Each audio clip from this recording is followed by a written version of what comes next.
Sir, we are live. Should we begin?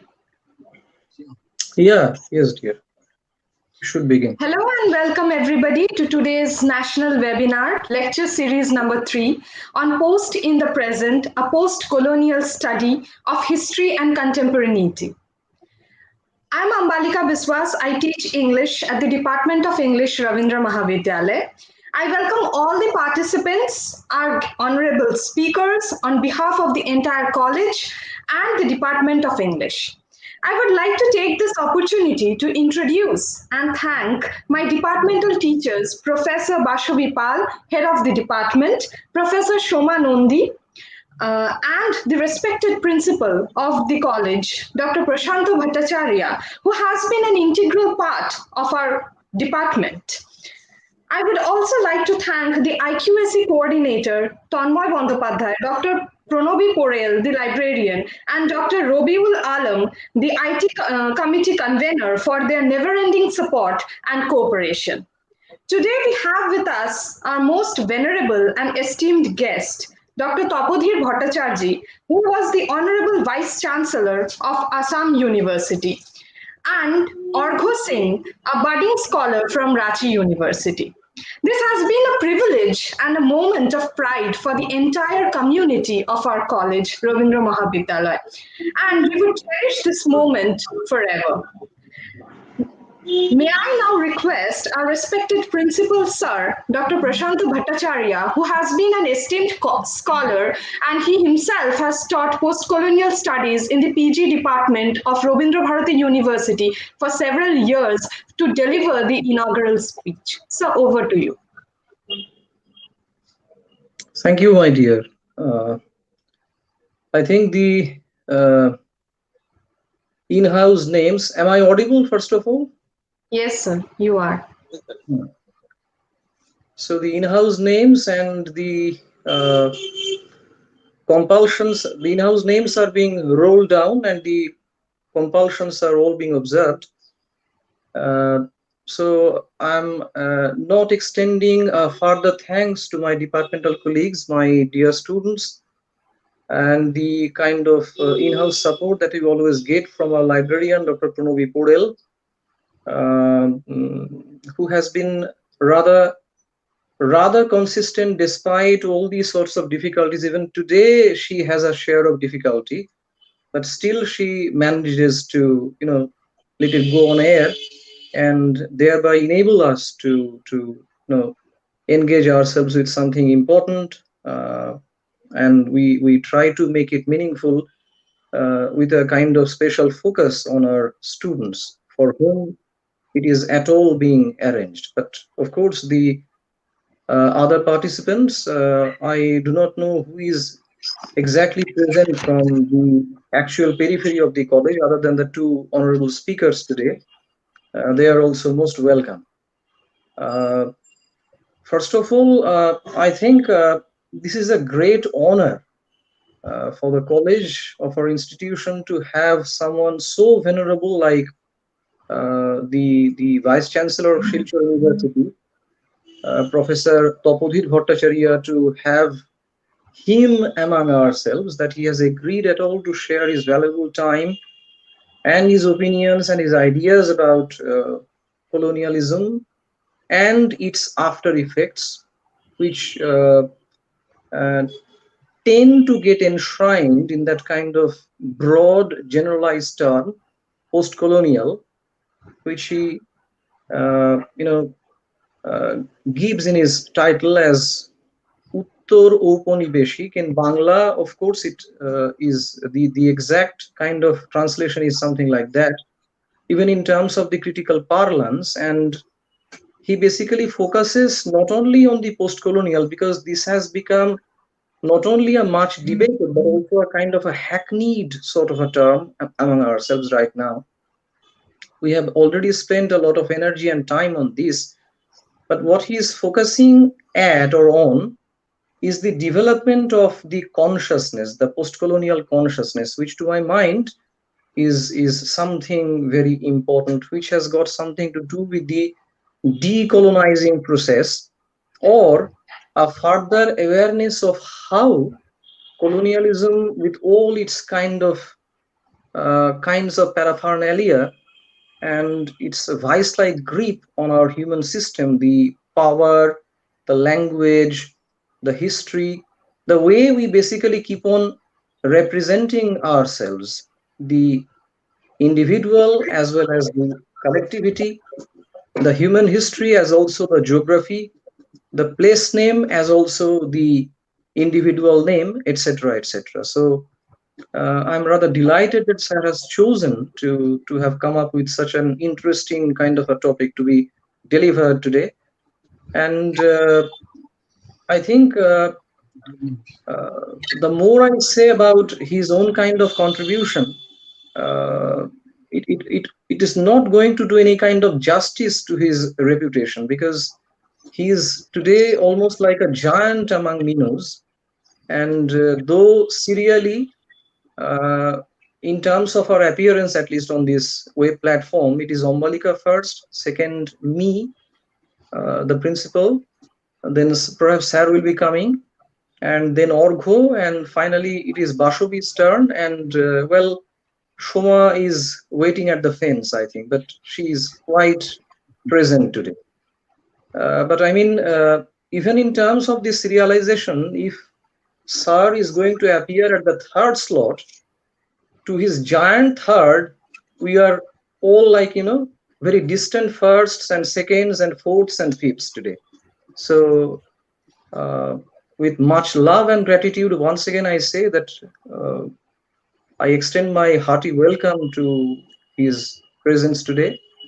And then for Orgho, I think this is quite going to be quite an honor that he is going to share the podium with the Honorable Vice-Chancellor, Sir.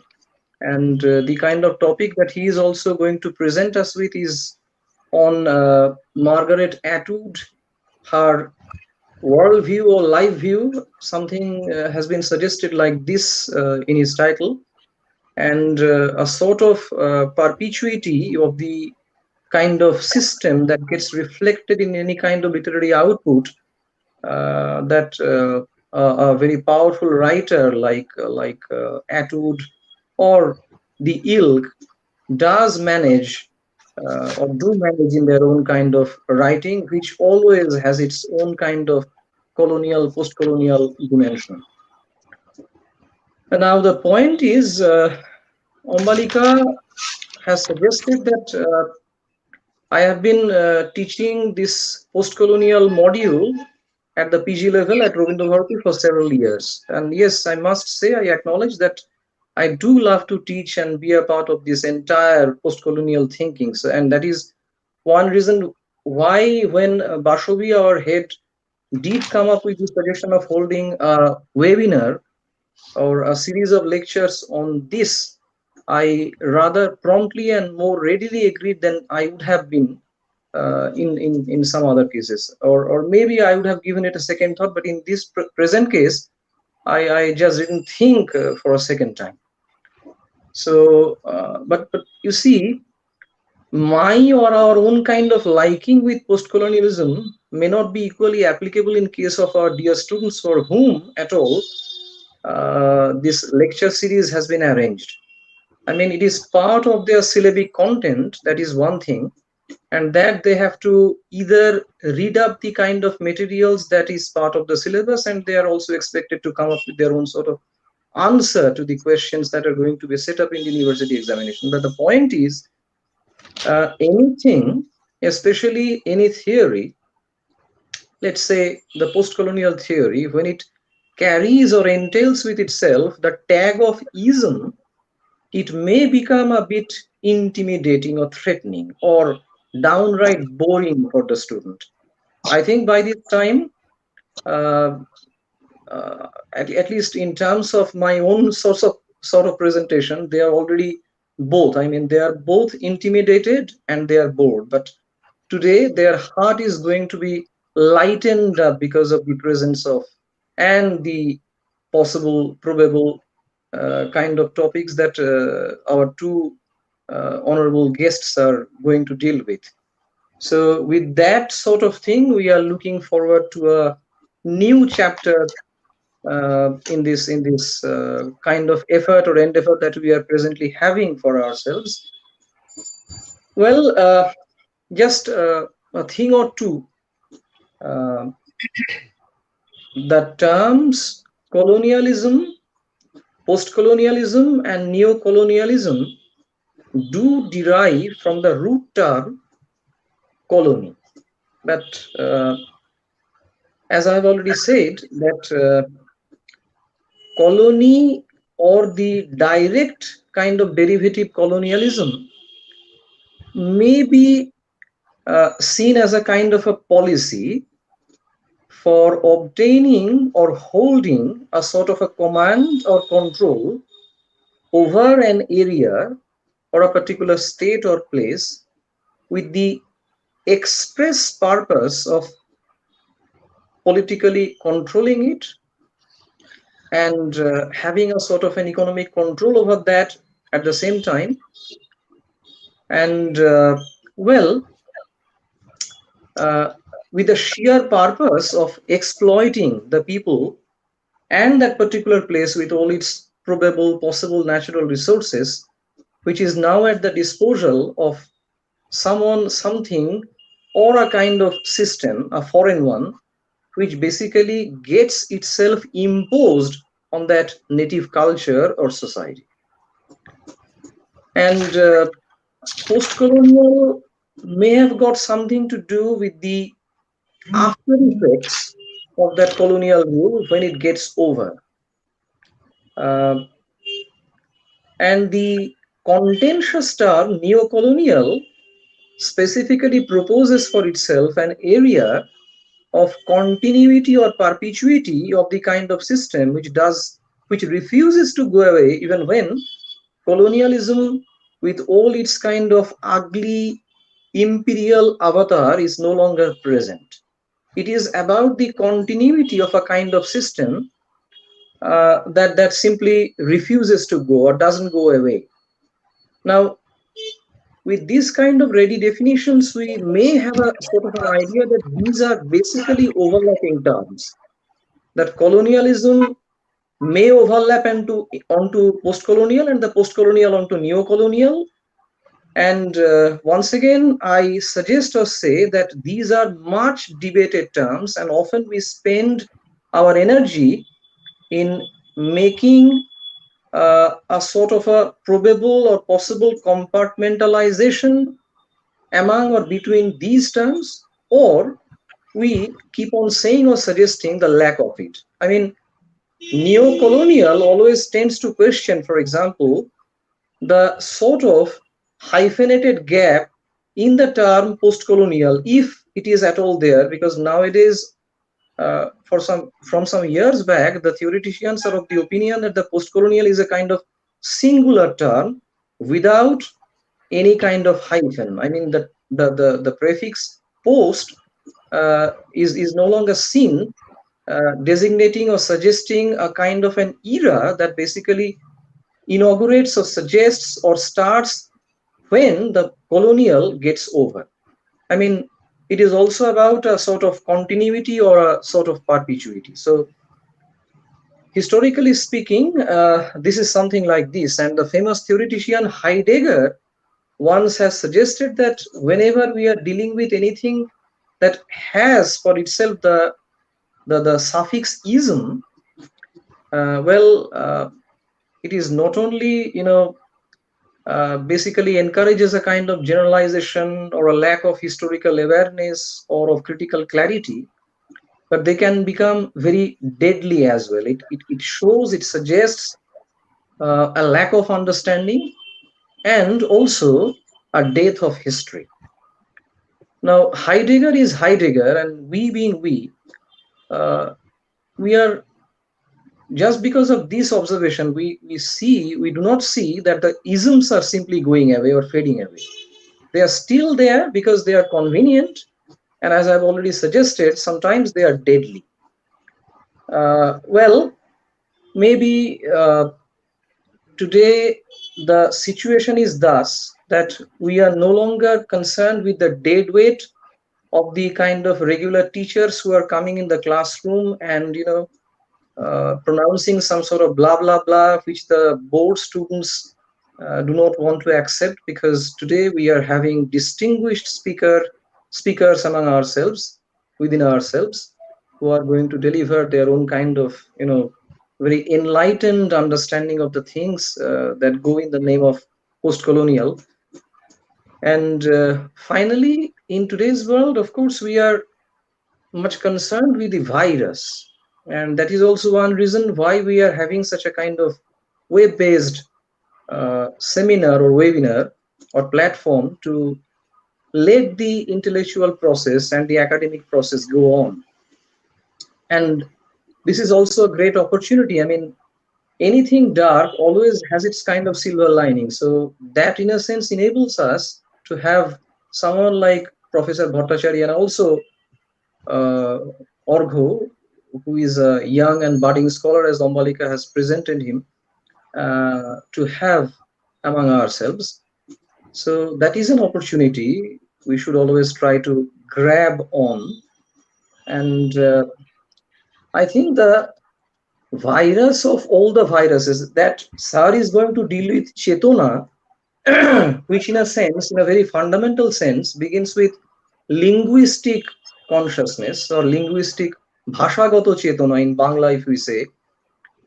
Well, if the English people can be blamed for much of the colonial ill effects that the world is witnessing in today, well, the English language is never free from the original Latin root that basically begets the term colony, because it is the Latin colonia which basically lets the term colony enter into the English language. And it also has its further kind of Latin derivatives as well that add to the associated meaning of the term colony, because the Latin term colonus is both patriarchal and agricultural. Colonus may mean, put in the exact context, may mean either a husbandman or simply a kind of a tiller or a cultivator. And that further suggests to the Latin term colere. So we may say that English language gets first colonized by the Latin. But does it stop there? I mean, isn't it the fact that the language Latin, the father language which begets English and many other European languages, in turn does get colonized by English as well, or French for that matter, or Spanish? The kind of Bangla that we speak in today's world, is it the kind of Bangla that once originated, or is it, deeply permeated by the colonial and the post-colonial and the neo-colonial consciousness, which basically and fundamentally gets expressed in terms of the language? So I think language is the original virus because it colonizes our mind. And in a typical Foucauldian discursive sense, we just simply cannot do away without language. I mean, in order to get ourselves expressed, we need this kind of medium, which is a kind of necessity that we bear always as a kind of a important and venerable mantle, as a racial and cultural identity of ours, because only some days ago we have observed Bhasha Divas. So that is why how it came to my mind while discussing or giving this inaugural speech today. So I'm no longer going to elongate further, because others are waiting and we are eagerly looking forward to that. So with this, I sign off, and I ask Ambalika to take over the kind of issue, and let us, go over to the next phase of this present session. Thank you very much. Thank you, sir. We always love to listen to you. It was a very illuminating talk. As we have already said, that today we have with us an eminent and veteran academician, Professor Tapodhir Bhattacharjee, who is a renowned and award-winning literary theorist and critic and exponent of the contemporary theory and comparative aesthetics. Along with it, he is an essayist, poet, story writer, and the editor of widely circulated little magazine, Dirala. He is a dedicated human rights defender and works as the president of the Citizens' Rights Protection Coordination Committee, CRPCC. This organization has been working against arbitrary deprivation of citizenship rights of the citizens and against continuous enforced statelessness of people of Assam for a long time. He is also an honorary member of Barak Upotaka Bongo Sahitya Sanskriti Sammelon, Barak Valley Bengali Literary and Cultural Association, a prestigious body of literateurs and intellectuals of South Assam. He is also the former Vice-Chancellor of the Assam University, Silchar, and Tagore Professor of Delhi University. He has been granted Emeritus Fellowship by the University Grants Commission, UGC, for his outstanding contribution in the field of Bengali literature. He penned numerous books and guided a host of doctoral students hailing from India and other countries. For his outstanding contribution in the field of Bengali literature, he was awarded with many laurels, medals, and recognitions. During his tenure as Vice-Chancellor, Assam University thrived towards excellence. Thank you for gracing this occasion with your humble presence. And today, he will be delivering a talk on Upanibeshottor Chetona Sahitye Nondoner Notun Matra. Over to you, sir. ধন্যবাদ অম্মালিকা, এবং সেই সঙ্গে আমি প্রথমে ধন্যবাদ জানাই এই রবীন্দ্র মহাবিদ্যালয় চাপাডাঙ্গার অধ্যক্ষ ডক্টর প্রশান্ত ভট্টাচার্যকে।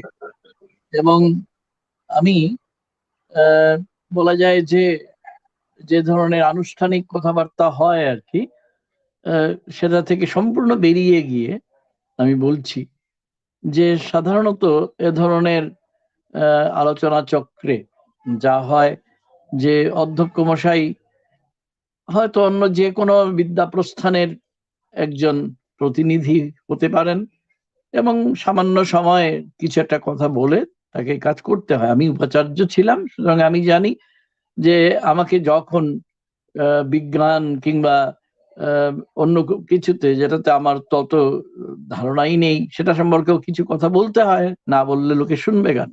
কিন্তু ডক্টর প্রশান্ত ভট্টাচার্য আজকে এত চমৎকার লাবণ্যময় ইংরেজিতে আমাদের একেবারে মূল জায়গায় নিয়ে গেলেন। এবং তিনি যেহেতু ইংরেজি সাহিত্যের ছাত্র, এটা তো তার কাছে প্রত্যাশিতই। সুতরাং ধন্যবাদ আপনাকে ডক্টর প্রশান্ত ভট্টাচার্য। এবং এইখানে আমি বিশেষভাবে ধন্যবাদ জানাবো বাসবীকেও, কারণ বাসবী আমার সঙ্গে মহাবিদ্যালয়ের তরফ থেকে যোগাযোগ করেছিল এবং এরকম একটা চমৎকার একটা বিষয় নিয়ে সবার সামনে কিছু কথা বলার যে একটা সুযোগ করে দিয়েছে। সেই জন্য বাসবী ও মালিকা সহ অন্য যারা আছেন এই মহাবিদ্যালয়ের অধ্যাপক অধ্যাপিকা মণ্ডলী এবং বিশেষভাবে অধ্যক্ষ ডক্টর ভট্টাচার্য, তাদের সবাইকে আমি কৃতজ্ঞতা জানাচ্ছি। আমি প্রথমেই একটা কথা বলে নিচ্ছি, কথাটা বেশ দু একটা কথা ছুঁয়ে গেছেন ভারী চমৎকার ভাবে অধ্যক্ষ মশাই একটু আগে, যে ওই যে ইংরেজিতে বললে খুব সুবিধে হয়, এই যে পোস্ট, তারপর একটা হাইফেন, তারপর কলোনিয়ালিজম বা যে শব্দ ব্যবহার করতে চান সেই শব্দ, এটা নিয়ে অনেক সূক্ষ্ম তর্ক আছে। যারা সাহিত্য তত্ত্ব নিয়ে কাজ করেন তারা সবাই এ বিষয়ে অবহিত। এবং ইংরেজি করে বলা যায় যে এই যে হাইফেনেটেড এক্সিস্টেন্স, হাইফেন দিয়ে যে একটা নতুন শব্দের অস্তিত্ব তৈরি করা হলো, এই হাইফেনটা বুঝিয়ে দেয়। এমনিতে আমরা খেয়ালই করি না হাইফেন আছে তো কি, কিন্তু না, যারা সাহিত্য তত্ত্ব নিয়ে কাজ করেন তারা সবাই জানেন যে সাহিত্য তাত্ত্বিককে বা অন্তত তত্ত্ব নিয়ে যারা ভাবেন বেশি করে অন্যদের চেয়ে, তাদের কিন্তু খুব সূক্ষ্মদর্শী হতে হয়। প্রতিটি শব্দ প্রায় ওজন করে বলতে হয়, এমনকি তার মধ্যে হাইফেনও বাদ যায় না। এই হাইফেন বাদ দিয়ে যে পোস্ট কলোনিয়ালিজম, তার মানে আমি পোস্ট মানে পরে, যেটা পরে আসছে, বাংলা করে বললে উত্তর শব্দটা ওটাই বোঝায়। তো আমি যখন বলছি পোস্ট কলোনিয়ালিজম, এবং স্বচ্ছন্দে আমি অনুবাদ করতে পারি, বিভিন্ন জায়গায় বিভিন্ন জন করেছেন, উত্তর ঔপনিবেশিকতা বাদ, এটা তারা ভুল বলছেন তা না, কিন্তু একটু সূক্ষ্ম কথা আছে। আমি কিন্তু এই শব্দটা ব্যবহার করিনি। কেন করিনি? আমার ইচ্ছে হয়েছে তাই না, ব্যাপারটা এরকম না। আমি লিখেছি, সবাইকে সবাই জানিয়েছেন, এইমাত্র অম্বালিকা জানিয়েছেন, উপনিবেশোত্তর চেতনাবাদ। তার মানে লক্ষ্য করুন যে আমি সংস্কৃতেরও ছাত্র ছিলাম, তো তাই পূর্বপদ উত্তরপদ আমি এই সমস্ত বলে, বিশেষ করে আমি জানি বেশ কিছু ছাত্রছাত্রী এখানে আছেন, শুনছেন, তারা তাদের পক্ষে বিষয়টাকে ধাঁধার মতো করে নিতে আমি চাইছি না। কিন্তু উত্তরপদ মানে যেটা পরে আসে, পরে কোনটা আসে, যার গুরুত্ব বেশি।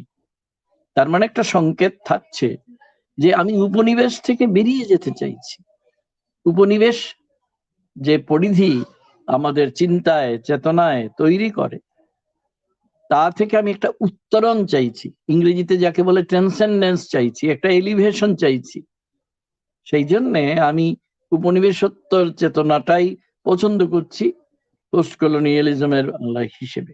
আগেরটা ভুল তা নয়, উত্তর উপনিবেশিকতা ঠিকই আছে, কিন্তু উত্তরের পরে একটা হাইফেন লাগবে। তো আমি ওই হাইফেন দেওয়া যে অস্তিত্ব, তাতে কোথাও একটা সংকেত থাকে যে হাইফেন হচ্ছে একটা সেতু, এবং তার পূর্বপদ এবং উত্তরপদের মধ্যে সংযোগ আছে বটে, কিন্তু এই দুটোর গুরুত্বই সমান।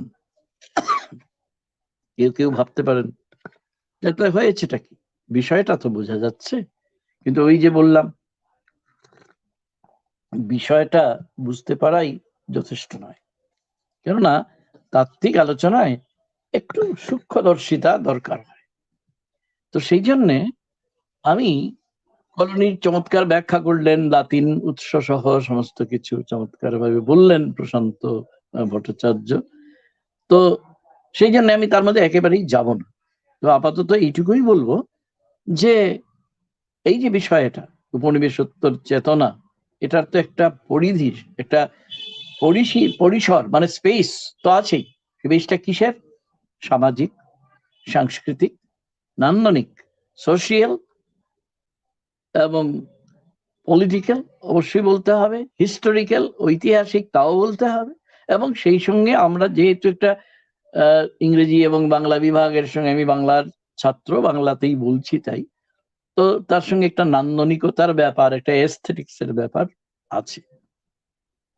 এখন উপনিবেশকেও তো আমাদের বুঝে নিতে হবে, আর উপনিবেশ বুঝে নিতে হলে আমরা জানি যে এখানে ইংরেজি সাহিত্যের ছাত্রছাত্রীরাই বেশি, এবং তরুণ গবেষক অর্ঘ্য এখানে আছেন। তারা অবশ্যই জানেন বেনিটা পেরির কথা, যিনি problems in current theories of colonial discourse বলে একটি চমৎকার প্রবন্ধ লিখেছিলেন, যা বিল এশক্রফট, হেলেন গ্রিফিথ ইত্যাদির দ্বারা সম্পাদিত হয়ে দ্য পোস্ট কলোনিয়াল রিডার, পৃথিবীতে, গোটা পৃথিবী জুড়ে বিখ্যাত এই বইটা। এবং এটা এই ইংরেজি ছাত্রছাত্রী তো পড়বেনই, বাংলার ছাত্রছাত্রীদেরও এটা পড়া দরকার, ভীষণভাবে এটা বোঝা দরকার। এবং তার সঙ্গে আমরা পড়ব চিনি আচিবি, যিনি একজন বিখ্যাত আফ্রিকা মহাদেশের একজন কথাকার। তার একটা প্রবন্ধ ওইখানেই পাওয়া যায়, কলোনিয়ালিস্ট ক্রিটিসিজম, অর্থাৎ যেটা উপনিবেশবাদের উপর গুরুত্ব দেয়, সেরকম একটা সমালোচনার কথা। আমাদের পড়তে হবে ইজাজ আহমেদের কথা। ইজাজ আহমেদ, যিনি ফ্রেডরিক জেমসনের চিন্তাকে ভিত্তি করে প্রবলেমস অফ আদারনেস, অপরতা বলি আমি বাংলায়, এবং ন্যাশনাল এলিগরি একটা তৈরি হচ্ছে। প্রতিটি দেশই, প্রতিটি জাতি, বিশেষ করে জাতিরাষ্ট্র যদি হয়, সে তার নিজের জন্য একটা নির্দিষ্ট রূপক তৈরি করে নেয়। নির্দিষ্ট রূপক কিরকম, দু একটা বাংলা থেকেই উদাহরণ দেবো মুখ্যত। যেমন ধরা যাক 19 শতকের মেঘনাদ বোধ কাব্য। মেঘনাদ বোধ কাব্যকে আমি বিবেচনা করি এই হিসেবে, যেটা ইজাজ আহমেদ জেমসন সম্পর্কে বলেছেন, জেমসনের কথা বলতে গিয়ে, যে একটা ন্যাশনাল এলিগরি। কেননা সেখানে, কেন বলছি এই কথাটা, কেননা সেইখানে মেঘনাদ এবং রাবণ, তারা তো রামায়ণের মেঘনাদ বা রাবণ নয়, এবং রামায়ণের রামও মেঘনাদ বোধের রাম নন। রাম সেখানে আক্রমণকারী, আর মেঘনাদ তার আক্রান্ত দেশকে রক্ষা করতে গিয়ে অন্যায় যুদ্ধে প্রাণ দিয়েছে। সুতরাং বলা যায় ইংরেজিতে যাকে বলে আপসাইড ডাউন হয়ে গেছে, অর্থাৎ অবস্থানটা সম্পূর্ণভাবে পাল্টে গেছে। এই যে কথাগুলো আমি বলছি, আমি বিস্তারিত যাব না, কারণ তাহলে সময়ের মধ্যে শেষ করতে পারবো না, এটা প্রায় অনন্ত সমুদ্র বিশেষ। আসলে আমরা যারা পড়ছি, আমরা যারা পাঠক, আমরাই তো আসল। কারণ লেখক বা কবি কিংবা নাট্যকার যা লিখে গেছেন ঠিক আছে, কিন্তু আমরা তো তার থেকে নতুন তাৎপর্য বের করব। আমরা হাইডেগারের কথা বলেছেন না, মার্টিন হাইডেগারের কথা, অধ্যক্ষ মশাই। তো মার্টিন হাইডেগারের একটা কটমট বিষয়কে, বিইং নিয়ে অনেক কথা আছে, আমি সেটাকে আমার মতো করে বাংলা করেছি, অস্তিত্বের জালে শত নিক্ষিপ্ত। অর্থাৎ নিজে থেকেই শত নিক্ষিপ্ত, মানে নিজে থেকেই নিক্ষিপ্ত হয়ে আছে অস্তিত্বের জালে, কিংবা এই এক্সিস্টেন্সের যে নেটওয়ার্ক তার মধ্যে। তো এই যে বিষয়টা, এই বিষয়টা কি আমরা এখন পুরোপুরি মেনে নিতে পারি? বোধহয় নয়। কেননা আমরা জানি যে অস্তিত্ব আকাশ থেকে পড়ে না, তার একটা সামাজিক উৎস, সাংস্কৃতিক উৎস, ঐতিহাসিক উৎস, রাজনৈতিক উৎস, অর্থনৈতিক উৎস সবই আছে। কিন্তু আমরা এই যে মেঘনাদ বোধ কাব্যের মধ্যে যে একটা নতুন তাৎপর্য যেটা পেলাম, হাইডেগারের শিষ্য, তার নাম গাদামার, হ্যান্স গিয়র্গ গাদামার, 102 বছর বেঁচে ছিলেন, 2002 সালে মারা গেছেন। তার একটা বই গোটা পৃথিবীতে বিখ্যাত এখন, নাম হচ্ছে ট্রুথ অ্যান্ড মেথড। সেটা 1960 সালে বেরিয়েছিল, এবং এটা থেকে যেটা আমরা পাই, আমি বাংলা করেছি তাৎপর্য প্রতীতি তত্ত্ব। তো আমরা যখন আজকে উপনিবেশোত্তর চেতনা নিয়ে কথা বলবো, উপনিবেশোত্তর চেতনাকে আমরা কেন ব্যবহার করব?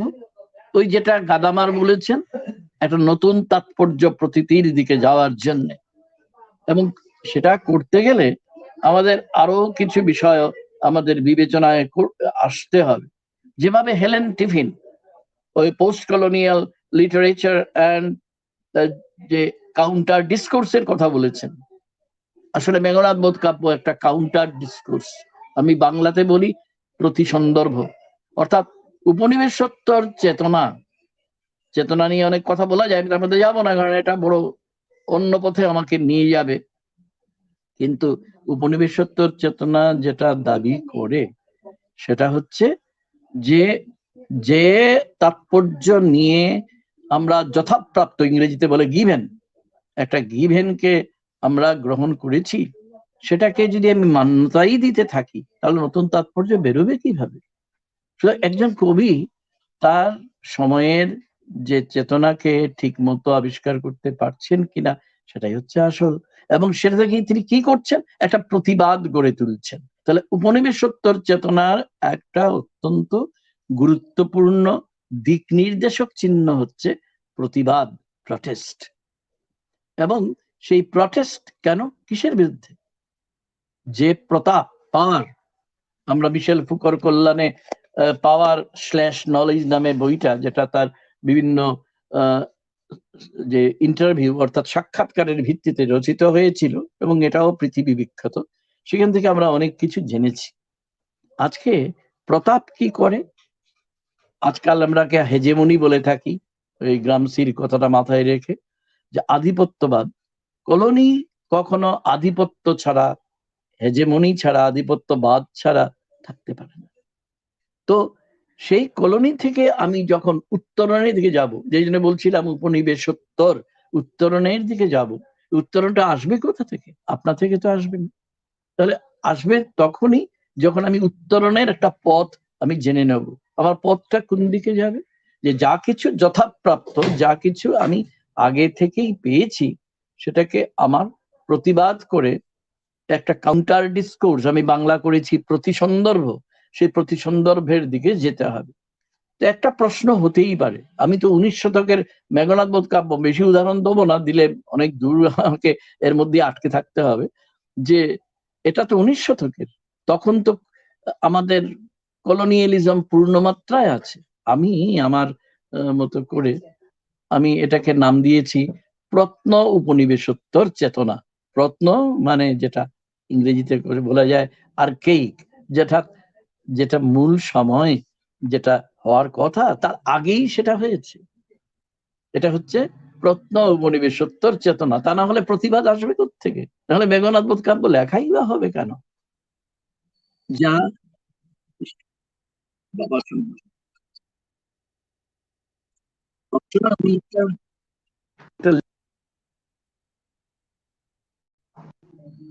দুঃখিত, একটু ফোন এসে গিয়েছিল। তো আমি এটা বলছিলাম, তো এই জন্যে আমি এটা প্রতিবাদের কথা বললাম। কিন্তু প্রতিবাদটাই কি শেষ? না, অনেক প্যারাডক্স আছে আমাদের জীবনে। আমি বাংলা করি সেটাকে কূটাভাস। অনেক প্যারাডক্স আছে, সেই প্যারাডক্স কিন্তু কলোনি তৈরি করে দেয়, প্রতাপ তৈরি করে দেয়। কারণ আমাদের মধ্যে যদি সংশয়, আধি, কুহকের ব্যাধি বলবো, ব্যাধি তৈরি করতে না পারে ঔপনিবেশিক প্রতাপ, কলোনিয়াল পাওয়ার, তাহলে আমাদের চিন্তার মধ্যে ওরা ধূপ ছায়া আনবে কি করে? তখন ইতিহাসের অমোঘ নিয়মে ওই যথাপ্রাপ্ত সম্পর্কে তর্ক ঘনিয়ে আসে। আমরা সব সময় যে সমাধানে পৌঁছই তা হয়তো নয়, হয়তো খ্যাপার মতো পরশ পাথর খুঁজে মরি। কেননা প্রতাপ যেহেতু আমাদের মগজ ধুলাই করে দেয়, যার অনেক আয়ুধ আছে, যেটা অ্যান্তনিও গ্রামসির কথা মাথায় রেখে আইডিওলজিক্যাল স্টেট অ্যাপারেটাস আমরা বলতে পারি। অর্থাৎ ভাবাদর্শগত রাষ্ট্র যন্ত্র আছে। আজকে আমাদের দেখুন না, আমাদের এই বিভিন্ন সব বড় বড় যে যাকে আমরা চ্যানেল বলে থাকি, টিভিতে আছে, বিভিন্ন রকম সংবাদপত্র আছে, তাদের পেছনে যেহেতু বৃহৎ পুঁজি কাজ করে, তাদের লোভ কাজ করে, তাদের নানা রকম পাটিগণিত কাজ করে। এই জন্য তাদের কাজ হচ্ছে নিরন্তর প্রতাপের পক্ষে থাকা, যারা শোষণ করছে সাধারণ মানুষকে তাদের পক্ষে গিয়ে মানুষকে অনবরত মিথ্যা দেখানো, এবং এই যাকে বলে যে মগজ ধুলাই করে যাওয়া। শতাব্দীর পরে শতাব্দী আসে, সহস্রাব্দের পরে সহস্রাব্দ আসে, বর্ণ বর্গ লিঙ্গ বিভাজিত যে ভারতীয় সমাজ বা বাঙালি সমাজ, তার নিশ্চিদ্র অন্ধকারে আলো তবু আসে না। এই নিয়ম আগেও অনড় ছিল, যদি বড়সড় পরিবর্তন না হয় সম্ভবত পরেও অনড় থাকবে। আমার এখানে কেন জানি না বিখ্যাত কবি জয় গোস্বামীর একটা খুব সর্বজন পরিচিত পংক্তি মনে আসে, যেটা লিখেছিল 1400 সাল নিয়ে আমরা যখন হইচই করছিলাম তখন। শতবর্ষ এগিয়ে আসে, শতবর্ষ যায়, চাল তোলো গো মাসি পিসি, লালগুলা বনগায়। অর্থাৎ যারা ওই চাল পাচার করে, খুব সামান্য চাল, এখান থেকে ওখানে লালগুলা প্যাসেঞ্জারে এবং বনগা প্যাসেঞ্জারে, তাদের অন্ধকার কাটে না। অর্থাৎ তাদের মনে, তাদের সমস্ত অস্তিত্বকে ঘিরে যে অন্ধকার আছে, তার যতই দুঃসহ হোক, সেখান থেকে কোনো প্রতিবাদ ঘনীভূত হয় না। তো তাহলে আমরা বলবো যে প্রতিবাদ যখন থেকে ঘনীভূত হয়েছে, তখন থেকেই উপনিবেশোত্তর চেতনার শুরু। তবে একটা কথা মাথায় রাখতে হবে, যে আমরা ভাবতে পারি 1947 সালে বাঙালির আদিপাপ বলে আমি গণ্য করি সেটাকে, দেশভাগের মধ্য দিয়ে যে আমাদের স্বাধীনতা এলো, সেই স্বাধীনতা আসার সঙ্গে সঙ্গেই কি আমাদের এটা একটা কূটতর্ক হতে পারে? কিন্তু এটা নিয়ে,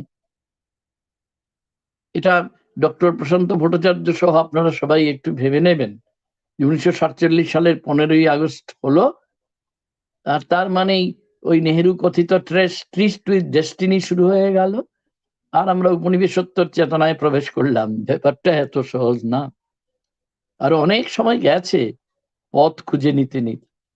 47 থেকে বিশেষ করে আপনাদের দৃষ্টি আকর্ষণ করব 60 সাল পর্যন্তই, এই 13 বছর বা 61-62 এরকম 15 বছর ধরুন পর্যন্ত আমাদের সাহিত্যের দিকে যদি তাকান, কারণ আমরা তো আজকে নন্দনের কথাও ভাবতে হবে, তো সেই সময় যারা ভাবছেন নানা রকম দেখবেন সেই সময়টার শেষ দিকে সুনীল গঙ্গোপাধ্যায়, শক্তি চট্টোপাধ্যায়রা এসেছেন এবং এমন একটা কবিতায় এমন কিছু ভাষা নিয়ে আসছেন যেটা আমাদের বাংলায়, আমি বাংলা সাহিত্যের কথাই বলছি মূলত, এটা আমাদের অজ্ঞাত ছিল, আমাদের জানা ছিল না।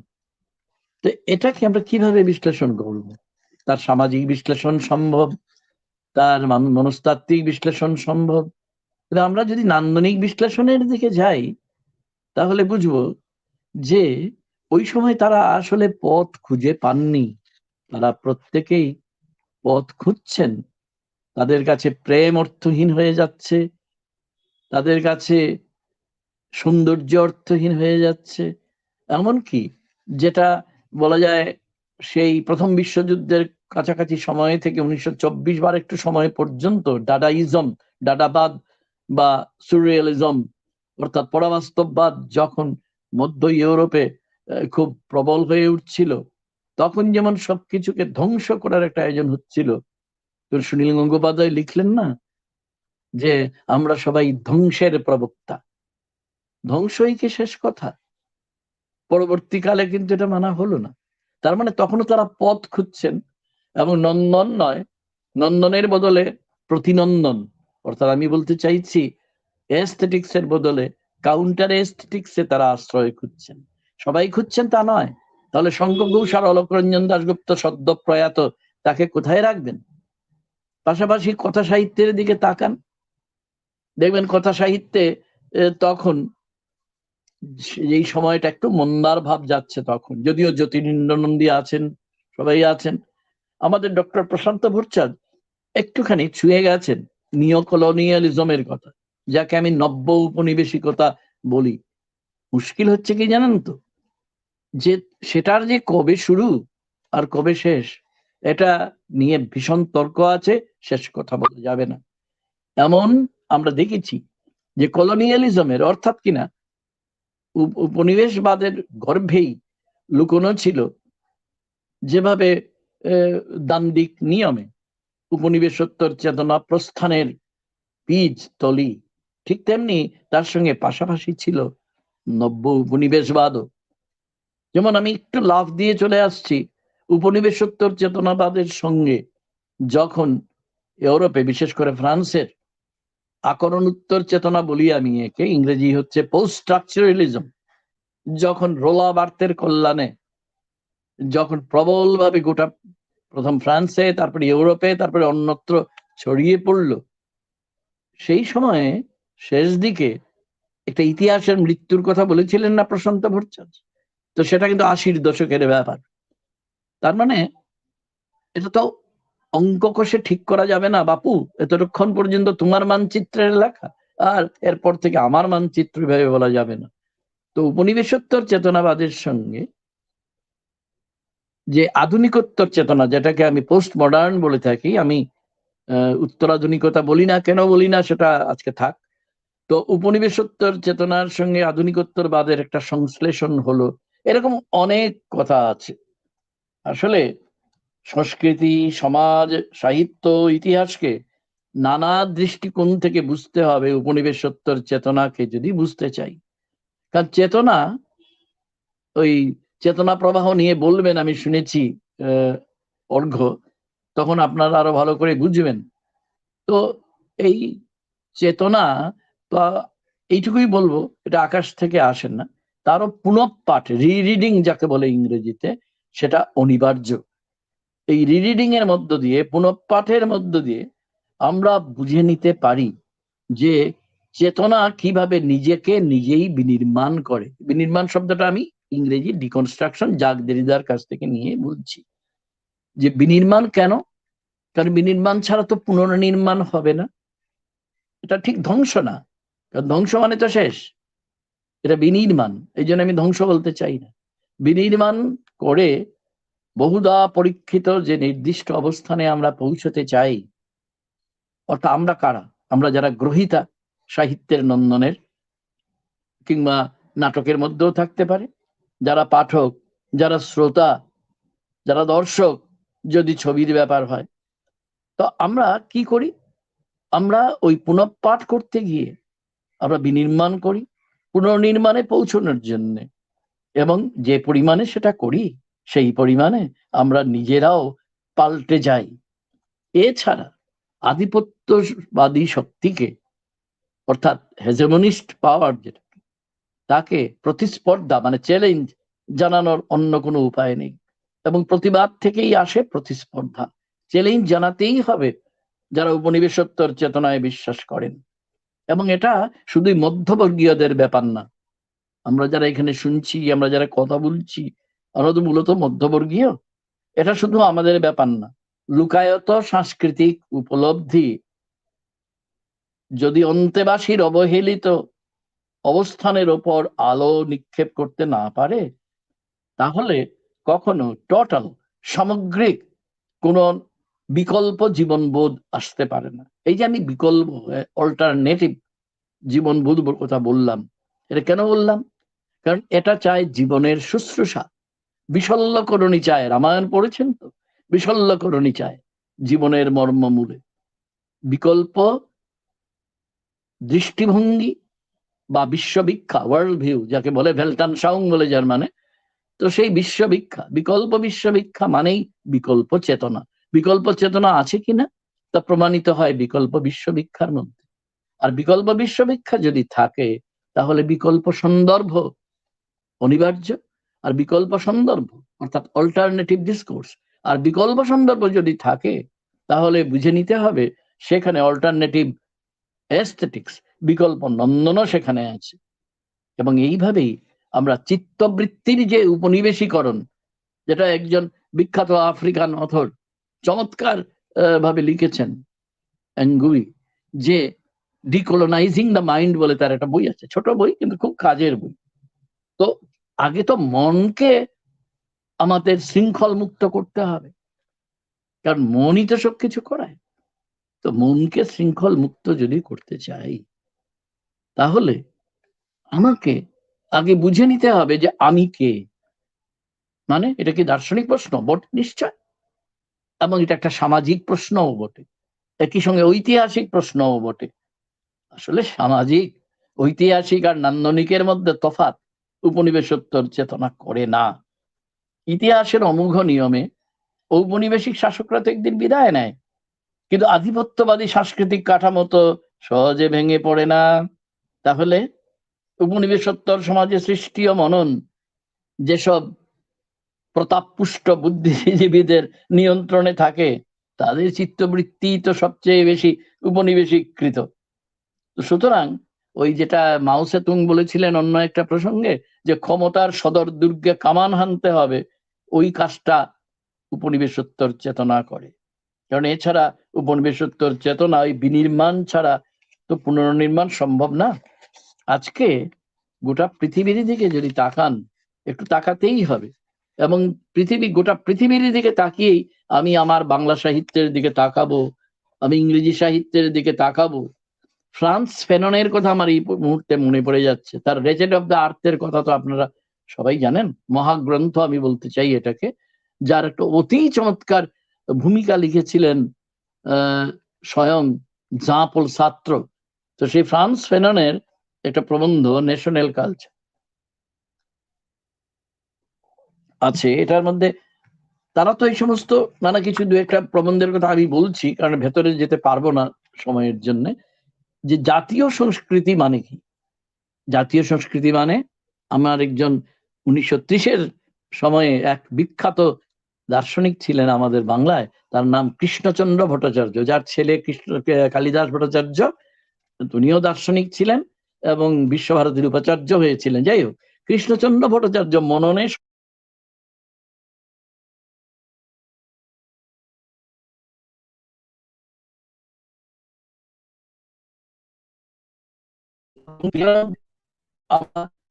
যদি আমরা সমস্ত রকম সুরন থেকে সমস্ত শৃঙ্খল থেকে চিন্তায় যদি আমরা পৌঁছতে না পারি, তাহলে তো আমরা নিজেই মানুষ। নানাভাবে আমাদের চেতনাকে পাথর করে দেওয়ার কত আয়োজন গণমাধ্যমগুলো প্রসারিত করবো না। চিন্তনকের দক্ষতায় আজকে ভারতবর্ষে গত কিছুদিন ধরে আমরা দেখতে পাচ্ছি যে এরা উপগ্রহ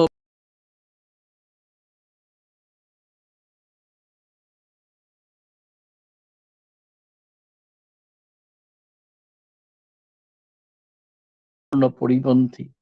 উপনিবেশোত্তর চেতনায় কোনো গন্তব্যহীন যাত্রা নেই। অন্ধকারের উৎস হতে উৎসারিত আলো, রবীন্দ্রনাথের এই গানের পংক্তি সবাই জানেন। সে ওই আলোর দিকে আমাদের ধ্যান, আমাদের আকর্ষণ করে প্রতিনিয়ত। এবং সেই দিক দিয়ে দেখতে গেলে আপনি দেখবেন যে আমাদের কথা সাহিত্য বলতে গিয়ে অন্যদিকে চলে গিয়েছিলাম। কমল কুমার মজুমদার, অমিয়ভূষণ মজুমদার, মহাশ্বেতা দেবী, সদ্য প্রয়াত দেবেশ রায় থেকে আরম্ভ করে 70 এবং 80 দশকে, 70 দশকের শেষ দিক থেকে 80 দশকে যারা আমাদের কথা সাহিত্যে নতুন প্লাবন নিয়ে এলেন চিন্তার এবং মননের, মিশ্র, অভিজিৎ সেন থেকে আরম্ভ করে আরো অনেকেই আছেন, আমি তাদের নাম করতে গেলে অনেক সময় লাগবে। এবং যেখানে আমাদের এই নলিনী বেড়া অবধি আছেন, আরো অনেকের নামই করা যায়। তো এরা আমাদের সামনে কিন্তু একটা বিকল্প সন্দর্ভের প্রস্তাবনা করেছেন। লক্ষ্য করে দেখবেন যে মধ্যবর্গীয় কথা তারা বলছেন না, তা একেবারেই না, অমর মিত্র তো বলছেনই, কিন্তু সবচেয়ে বড় কথা জ্ঞান তাত্ত্বিক মানে এপিস্টেমোলজিক্যাল আর অস্তিত্ববাদী অর্থাৎ কিনা এক্সিস্টেন্সিয়ালিস্ট যে ক্রাইসিস, যে সংকট আজকে আমাদের ভীষণভাবে আচ্ছাদিতই প্রায় করে যাচ্ছে, তাই সেই সম্পর্কে কখনো অস্ফুটভাবে কখনো অর্ধস্ফুটভাবে তারা প্রতিবাদ থেকে প্রতিবাদী সন্দর্ভে প্রতিসন্দর্ভে পৌঁছানোর চেষ্টা করছেন। তাই যথাপ্রাপ্ত যে সমাজ, বাঙালি সমাজ, তাকে বিনির্মাণ করার একটা আকাঙ্ক্ষা তারা সবাই প্রকাশ করছেন। মেনে নেওয়া আর মানিয়ে নেওয়ার যে একটা আমাদের অভ্যাস, সে অভ্যাস থেকে যদি আমরা বেরোতে না পারি, তাহলে স্ববিরোধিতা আর আত্মহনন থেকে আমরা বেরোতে পারবো। এই জন্য উপনিবেশোত্তর চেতনা, এই জন্যে যে পরবর্তীকালে যেটা বলতে পারেন লিওতার, ফরাসি বিখ্যাত দার্শনিক, যাকে পোস্টমডার্নিস্ট বলা হয়, ঠিকই বলা হয়, অর্থাৎ আমার মতে আধুনিকোত্তরবাদী, তারা যে কাউন্টার ভ্যালু, প্রতিমূল্যবোধ আর কাউন্টার রিয়ালিটি, প্রতিবাস্তবতার কর্ষণ করেন, সর্বত্র এমন একটা অবস্থা তৈরি করেন যে সত্যকে ঢেকে দেয় সত্যভ্রম, ইলিউশন কমপ্লিটলি ডিভোর্স ট্রুথ, ইংরেজি করে বললে এরকম বলা যায়। তার জায়গায় তারা বাঙালি সমাজকে শিকড়ে ফিরতে বলেন, বৌদ্ধিকতার আড়ম্বর নয়, জীবন প্রবাহের দিকে ফিরে যাওয়ার কথা বলেন, এটা প্রত্যাবর্তনের কথা বলেন। উপনিবেশোত্তর চেতনা আছে শিকড় সন্ধানের আরতি। আসলে যে সব ধরনের মিথ্যা মতিভ্রম থেকে বিকল্প মূল্যবোধ সন্ধানের জন্য অপ্রাতিষ্ঠানিক যে প্রতিবেদন, সেটাকে তৈরি করার প্রক্রিয়াই সে আমাদের কাছে মানে উপনিবেশোত্তর চেতনা আমাদের কাছে বড় করে তোলে। এবং তার ফলে যে সব সংকটের সমাধান হলো তা কিন্তু নয়, সব বিপ্রতিপতা যে আচ্ছাদিত হয়ে গেল তা কিন্তু নয়, কারণ জ্ঞানও তো পীড়নের হাতিয়ার। উপনিবেশবাদ আমাদের প্রথম দেখিয়ে গেছে। ঠিক ওই জায়গাটাতে উপনিবেশোত্তর চেতনার বোধহয় কিছু করার থাকে। গায়ত্রী স্পিবক চক্রবর্তীর নাম আপনারা জানেন তো, বিখ্যাত বাঙালিনী। তিনি একটা planned epistemic violence of the imperialist প্রজেক্টের কথা বলেছিলেন 1985 সালে। Planned epistemic violence of the imperialist project, অর্থাৎ এক ধরনের সাম্রাজ্যবাদী অভিপ্রায় আছে আমাদের গ্রাস করার জন্যে, এবং তারা খুব খুব পরিকল্পিতভাবে একটা জ্ঞানতাত্ত্বিক সন্ত্রাস আমাদের উপর চাপিয়ে দিতে চায়। গায়ত্রী স্পিভক ছাড়াও আমাদের দেশের পার্থ চ্যাটার্জি, তিনিও চমৎকার সব কাজ করেছেন। আর অনেকের কথাই বলা যায়, কিন্তু আমি আপাতত নিজেকে একটু গুটিয়ে নিচ্ছি। অস্বীকার করার উপায় নেই যে আমাদের আখ্যান ভাবনা পাল্টে যাচ্ছে, অস্বীকার করার উপায় নেই যে আমাদের কবিতা ভাবনা পাল্টে যাচ্ছে। আসলে আমাদের ওই যে জীবন ভিক্ষার কথা বলেছি, বিশ্বভিক্ষা, সেই বিশ্বভিক্ষাটাই পাল্টে যাচ্ছে আমাদের। আর এই বিশ্বভিক্ষাটাই আমাদের ধীরে ধীরে যে প্রাকৃতায়নকে আমরা উপেক্ষা করেছিলাম ঔপনিবেশিক আধুনিকতার আমলে, সেইখানে পৌঁছে দিচ্ছে। আমি ঔপনিবেশিক আধুনিকতা বললাম, তাই না? কলোনিয়াল মডার্নিটি, এ বিষয়ে বিখ্যাত তাত্ত্বিক হোমি ভাবার কাছে আমরা যেতে পারি, যিনি আমাদের উপনিবেশবাদকে প্রতিস্পর্ধা জানানো, চ্যালেঞ্জ জানানো বিকল্প সন্দর্ভের কথা বলেছিলেন। এটা কি করে, এটা কি প্রয়োজন হয়? It requires an alternative set of questions. বিকল্প কিছু প্রশ্নমালা আমাদের জন্য তৈরি করে দেয়। শুধু প্রশ্নমালা না, কিছু টেকনিক্স, কিছু strategies in order to construct it, কিছু নতুন কৃতকৌশল, রণকৌশল, এবং তার যে স্থাপত্যের কলা, সেটাকে আমাদেরকে তৈরি করে দেয়। কারণ মানুষ নির্বাসিত এখন। উপনিবেশোত্তর চেতনা চায় মানুষের পুনঃপ্রতিষ্ঠা। কারণ উপনিবেশ এমন জায়গায় আমাদের নিয়ে গেছিল যে আমাদের ঘর নেই, আছে তাঁবু অন্তরে বাহিরে। শক্তি চট্টোপাধ্যায় মনে করে বলছি কথাটা, কবিতার পংক্তিটা। তাহলে স্বপ্ন এবং আকাঙ্ক্ষার উচ্চারণ করলেই তো শেষ হবে না। আমরা ব্রাত্যজনের সঙ্গে, যারা মধ্যবর্গীয় মানুষ, যারা আজকে কোণঠাসা, তাদের কাছে যেতে গেলে আমাদের শিখতে হবে ডায়ালজিক্যাল ইন্টারোগেশন। ডায়ালজিক্যাল ইন্টারোগেশন, এটা অনেকটা বাক্তিনকে মনে করিয়ে দেয়। এটা আবার ওই কি বলে, বেনেটা পেরি, তিনিও বলেছিলেন এক জায়গায়, ডায়ালজিক্যাল ইন্টারোগেশন। ডায়ালজিক্যাল, দ্বিবাচনিক করবো আমি বাংলাকে, অনন্ত জিজ্ঞাসা করবো আমরা। কেননা আজকে আমাদের কাজ হচ্ছে যে উপনিবেশবাদ নানাভাবে, নানা ছদ্মবেশে আমাদের কাছে ফিরে আসতে চাইছে। তবে এখন তার চেহারাটা অবশ্য নব্য উপনিবেশবাদের চেহারা, এখন তার চেহারা হচ্ছে আধুনিকোত্তরবাদী চেহারা। সেটাকে আমরা শনাক্ত করতে হবে। প্রথম শনাক্ত যদি না করতে পারি, তাহলে মনে রাখতে হবে যে আমরা যারা বিভিন্ন মহাদেশে, আফ্রিকা বলুন, লাতিন আমেরিকা বলুন, আমাদের এই ভারতীয় উপমহাদেশে বলুন, আমরা আমাদের অতীত থেকে বিচ্যুত হয়ে গিয়েছিলাম। কারণ ঔপনিবেশিক আধুনিকতা আমাদের মনে প্রভুকে এমন ভাবে বলিয়ান করে তুলেছিল যে আমরা নিজেরা উঞ্চজীবী হয়ে উঠেছিলাম। কিন্তু আমরা উপনিবেশোত্তর চেতনা আমাদের শেখায়, we have a past to legitimate, a vengeance to extract. কি দারুণ কথা নয়? সেটা বড় চমৎকার কথা। আমার ফ্রান্স ফেননের রেচেড অফ দ্য আর্থে আপনি এই কথাগুলো পাবেন। তো সবচেয়ে বড় কথা হচ্ছে যে একটা কেন্দ্রীকরণ প্রবণতা এসেছিল উপনিবেশিক আধুনিকতার সময়। তাই আধুনিকতার ছলে যে উপনিবেশবাদ আমাদের মর্মে মর্মে অনুপ্রবেশ করতে চাইছে, তাকেও প্রত্যাখ্যান করতে হবে। আর এই আধুনিকতাবাদকে প্রত্যাখ্যান করতে হবে বলেই আমরা আমাদের বাঙালিরা 85 সাল ইত্যাদির পরে যে উত্তরায়ণ মনস্ক উত্তরাধুনিকতা, মনে রাখবেন এটা পোস্ট মডার্নিজম নয়, এটা জোর দিয়ে বলা উচিত। যেটা কৃষ্ণচন্দ্র ভট্টাচার্য মননে স্বরাজ বলেছিলেন, সেই মননে স্বরাজ অর্জনের জন্য বিনির্মাণের পথ ধরে আমরা ওই ঔপনিবেশিক প্রতাপ সংশ্লিষ্ট যে আধুনিকতা, তার সন্দর্ভে আমাদের অন্তর্ঘাত করতে হবে। এই হিসেবে যদি ভাবেন, তাহলে দেখবেন যে স্বয়ং রবীন্দ্রনাথকেও হয়তো বলা যায় তার প্রাথমিক উদ্গাতা, বলা যায় জীবনানন্দকেও।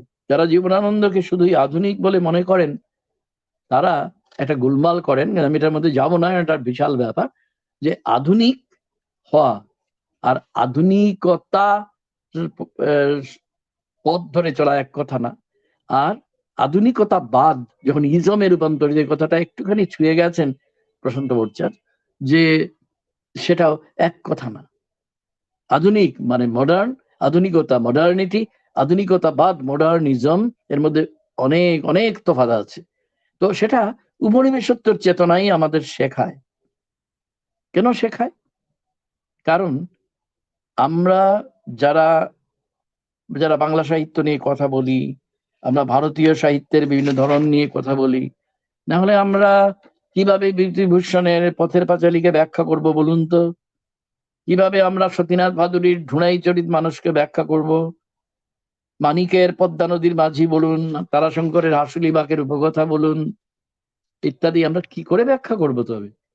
বা তিতাস একটি নদীর নাম অদ্বৈত মল্ল বর্মণের, বা ওপর বাংলার সৈয়দ ওয়ালিউল্লাহর লাল সালু, সূর্য দিগল বাড়ি ধরুন আবু ইসাকের, অমিয়ভূষণ মজুমদারের ধরুন দুখিয়ার কুঠি, রাজনগর ইত্যাদি ইত্যাদি। নাম আর বাড়াচ্ছি না, অনেক নাম বলতে হবে। আসলে পথ এবং পাথেয়র সন্ধান উপনিবেশোত্তর চেতনার শেষ হয়নি। সেটা কোন পর্যায়ে পৌঁছেছে এটা আমাদের ভেবে দেখতে হবে। আর একটা কথা বলবো, যে তত্ত্ব ভাবনা মানে হচ্ছে প্রণালীবদ্ধ ভাবনা, অর্থাৎ সিস্টেমেটিক থট। সেই সিস্টেমেটিক থট কেন? কারণ আমরা মূল্যবোধের প্রেরণায় যে প্রতিমূল্যবোধ চারদিকে তৈরি হয়ে চলেছে, যে প্রতিবাস্তব কাউন্টার রিয়েলিটির আবর্ত তৈরি হচ্ছে, যে অজস্র প্রতিসন্দর্ভের মরীচিকা তৈরি হচ্ছে, সেখান থেকে নিষ্ক্রমণের পথ আমাদের খুঁজে বের করতেই হবে।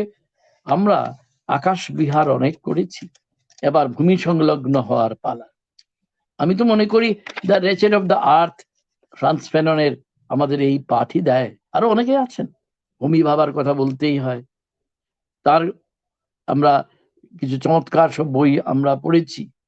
আসল কথা হচ্ছে যে আমরা যেদিন নিজেদের অবস্থানকে সঠিকভাবে চিহ্নিত করতে পারবো, একমাত্র তখনই যে কলোনাইজেশনের রাপচার, কলোনাইজেশনের যে প্রক্রিয়া, উপনিবেশ তৈরি করার যে প্রক্রিয়া এখনো চালু রেখেছে মহাশক্তি বিভিন্ন ধরনের, তারা তাদের মধ্যে পাল্টা প্রত্যাঘাতটা আমরা করতে পারবো। কারণ এই প্রত্যাঘাত ছাড়া কিছুই, কোনো সত্যই আবিষ্কৃত হবে না। জীবনানন্দের কথা মনে পড়ছে, তাই না? যে কোথাও আঘাত ছাড়া অগ্রসর সূর্যালোক নেই। এই আঘাত হচ্ছে সেই আঘাত। এই মধ্যবিত্ত মেদুর অবস্থানে থেকে অনেক সময় ঠিক সত্যকে বোঝা যায় না। এই জন্যই লুকায়ত যে ব্রাত্য জীবন, সেই ব্রাত্য জীবনে আমাদের অবতরণ করতে হয়, অবনমন নয়, অবতরণ করতে হয়। কারণ না হলে যে দিবাচনিকতা সত্যের সঙ্গে তথ্যের, ট্রুথের সঙ্গে ফ্যাক্টের, তাকে তো আমরা শনাক্ত করতে পারবো না। এবং এছাড়া আবার বলছি, আধিপত্য প্রবণ যে সন্দর্ভ যেখানে যেখানে তৈরি হচ্ছে, তাকেও আমরা পাল্টা প্রশ্ন দিয়ে, প্রতিপ্রশ্ন যাকে বলা যায়, কাউন্টার কোয়েশ্চেন, সেই প্রতিপ্রশ্ন দিয়ে বিদ্ধ করতে পারবো না। এই জন্যই আমাদের চাই বিনির্মাণ, না হলে হবে না। এটা কবিতায় আছে, ছোট গল্পে আছে, কথা সাহিত্যে আছে। আমি আজকাল উপন্যাস বলতে চাই না ততটা, আখ্যান, আচ্ছা যাই বলুন, তার মধ্যে আমরা ওই ডিসকোর্স অফ অপোজিশনালিটি একটা আছে, যেটাকে বিল অ্যাশক্রফট বলেছিলেন, বিখ্যাত তাত্ত্বিক। তিনি একবার আসাম বিশ্ববিদ্যালয়ে এসেছিলেন আমাদের আহ্বানে, চমৎকার দুই একটা বক্তৃতাও দিয়েছিলেন। তো সেই ডিসকোর্স অফ অপোজিশনালিটিটা তো স্পষ্ট হবে না। আসলে যে আমাদের উপর, আমাদের জীবনকে ইনঅথেন্টিক, বাংলা করাটা যায় হয়তো, কিন্তু আমার এই মুহূর্তে মনে পড়ছে না। আমরা তো সবাই অথেন্টিসিটি চাই, সবকিছুর বৈধতা। হ্যাঁ, আমাদের চোখের সামনে আমাদের জীবনকে যারা, যে শত্রুরা, মানবতার শত্রুরা, খুলনালচে পাল্টে দিয়ে মগজ ধুলাই করে আমাদের বৈধতাকে অবৈধতায় রূপান্তরিত করতে চায়, তাদের জন্যে আমরা শুধু জীবনানন্দকেই স্মরণ করতে পারি। জীবনানন্দের কবিতায় হয়তো আমার আজকের আলোচনাও ভরতবাক্য হিসেবে উচ্চারিত হতে পারে। পথ থেকে পথান্তরে, সময়ের কিনারার থেকে, সময়ের দূরতর অন্তঃস্থলে সত্য আছে, আলো আছে, তবুও সত্যের আবিষ্কারে। ঠিক অন্য একটা কবিতায় জীবনানন্দ লিখেছিলেন, আলো আছে শুধু আলোর আবিষ্কারে। উপনিবেশোত্তর চেতনা সেই আলোর উপর ঝনন আলোর শুশ্রূষা, সেই শুশ্রূষার যে বিশল্যকরণী, তার অবিরত সন্ধান, এবং এই সন্ধান আমাদের করে যেতেই হবে যদি আমরা প্রতাপের যে অসহনীয় স্পর্ধা ভরা ভ্রুকুটি, তার বিরুদ্ধে দাঁড়াতে চাই। তো ধন্যবাদ রবীন্দ্র মহাবিদ্যালয়কে, ধন্যবাদ অধ্যক্ষ সহ সমস্ত সহযোগী অধ্যাপক অধ্যাপিকাদের, এবং যে ছাত্রছাত্রীরা শুনলেন তাদের নমস্কার সবাইকে।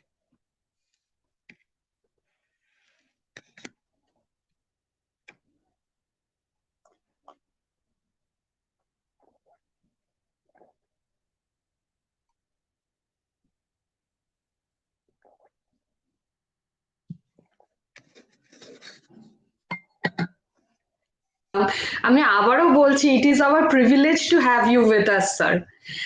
Now, without wasting much time, we would introduce our second speaker. Am I audible? Yeah, you are. Yes. Okay. Arghya Singh, who is a gold medalist from NBU. He has done his master's from BHU, and he is a full-time research scholar in the Department of English, Ranchi University. He has various publications. Arghya, over to you.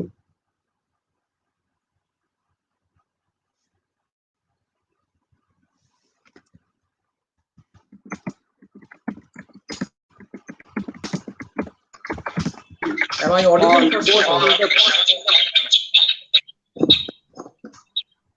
Hello. Hello. Yeah. Hello. May I start? Yes, please.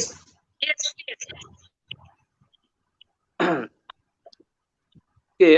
Good evening to all of you present in the national webinar lecture series number 3 on post in the present, a post-colonial study of history and contemporaneity, organized by Rabindra Mahavidyalaya, Champadanga. The title of my speech is Post-Colonial Life View of Margaret Atwood, Its Complexities and Modern Vogue. So before I start my presentation speech, I would like to highlight on post-colonialism. Besides highlighting the discussion on post-colonialism, I shall attempt to focus on Margaret Atwood, a major Commonwealth writer associated with post-colonialism. She bears a post-colonial approach in her writings involving feminism, gender issues, and identity crisis.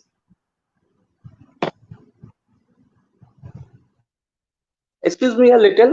Actually, I have some technical issues. Just give me a minute.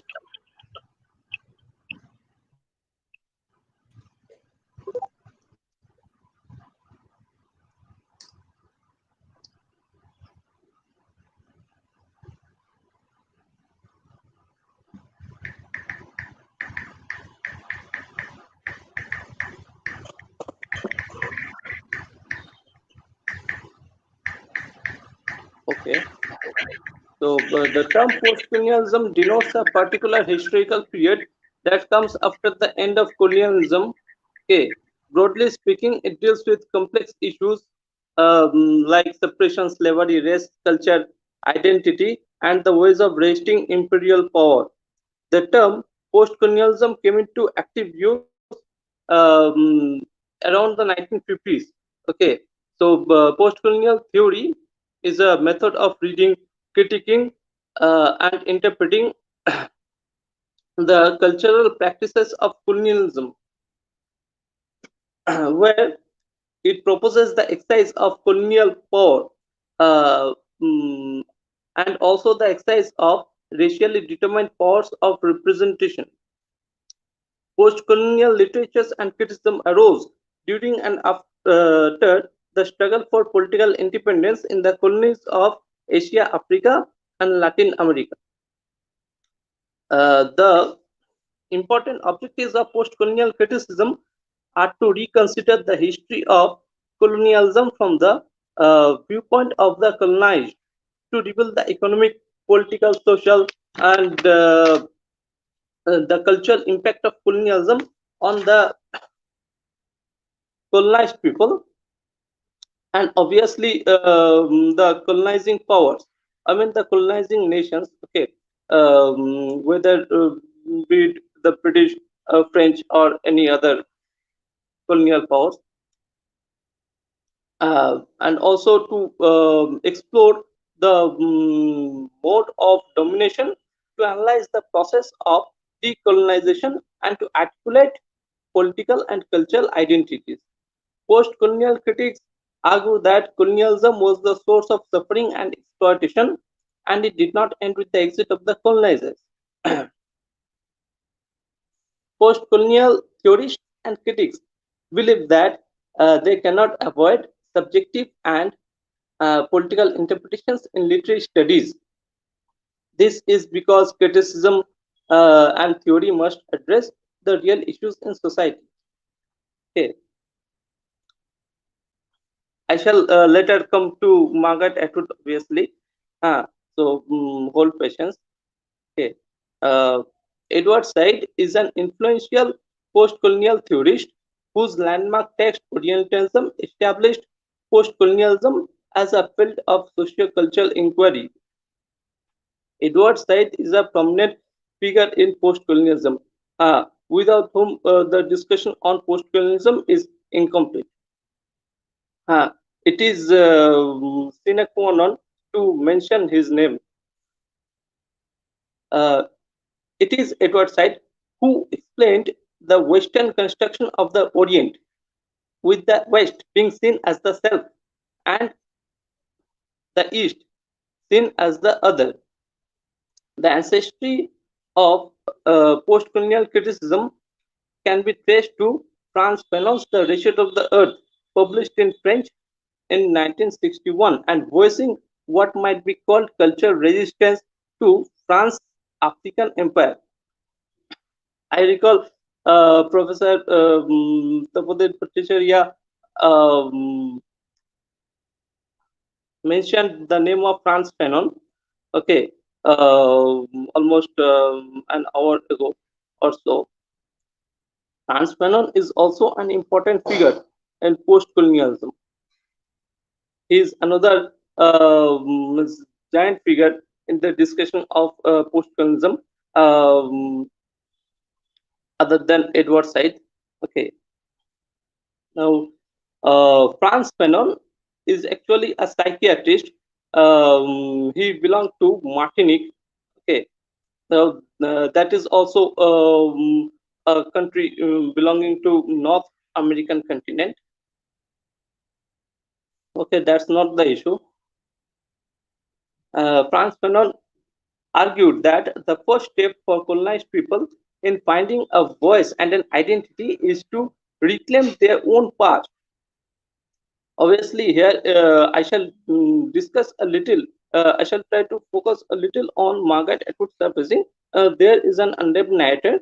Her name is not mentioned in the full text. She is an unnamed narrator, and readers almost believe, like me, that the unnamed narrator is an alter ego of Margaret Atwood.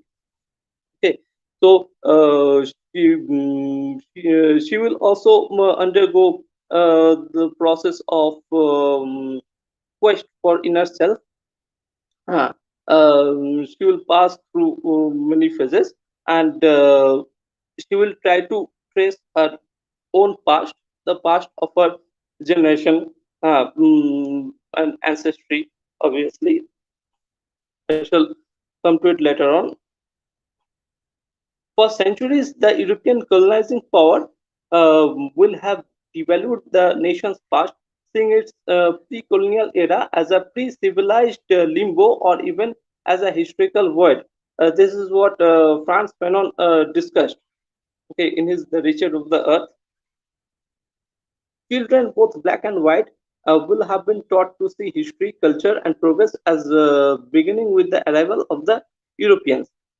If the first step towards if the first step towards a post-colonial perspective is to reclaim one's own past, then the second is to begin to erode the colonialist ideology. I mean, to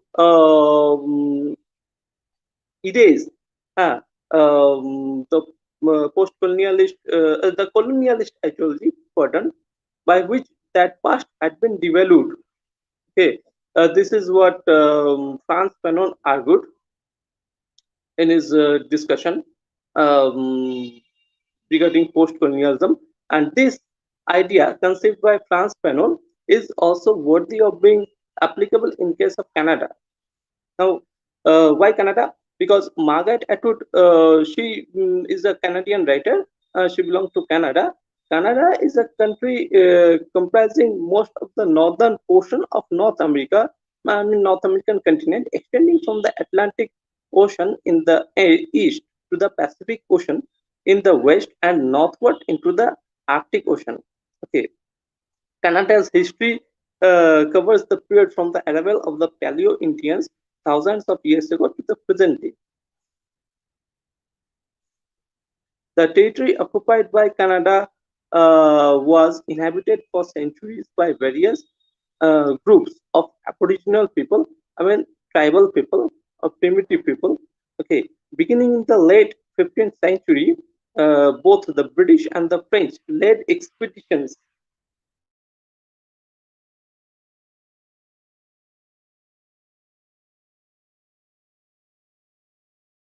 throughout Atlantic. Yes. There, Canada is also situated along the Atlantic coast. Okay, and France ceded all of its colonies in North America in 1763 after the 7 Years' War. That is related to history. I shall not stick to it in my discussion. So, thus, Canada had undergone colonization by both the British and the French. Okay, but in 1867, Canada was declared as a federal dominion by Britain following widening of autonomy by the Statute of Westminster of 1931. Canada first joined the British Commonwealth as an independent state. Finally, after many years, through the Canada Act, also called the Constitution Act of 1982. Okay, Canada's constitution was approved by the British Parliament on March 25, 1982, and proclaimed by Queen Elizabeth II on April 17, 1982, making Canada wholly independent. That means Canada became fully independent from a colonizing force like the British. Okay, in the year 1982 only. Their constitution was approved by the British Parliament. That means they were wholly free from the Empire of Britain, and that was in 1982 only. Okay, Canada now Canada has two official languages, English and French. Over centuries, elements of indigenous French, British, and most recent immigration customs have combined to form a Canadian culture that has also been strongly influenced by its linguistic, geographic, and economic neighbor. Neighbor is what is the neighboring country, the United States.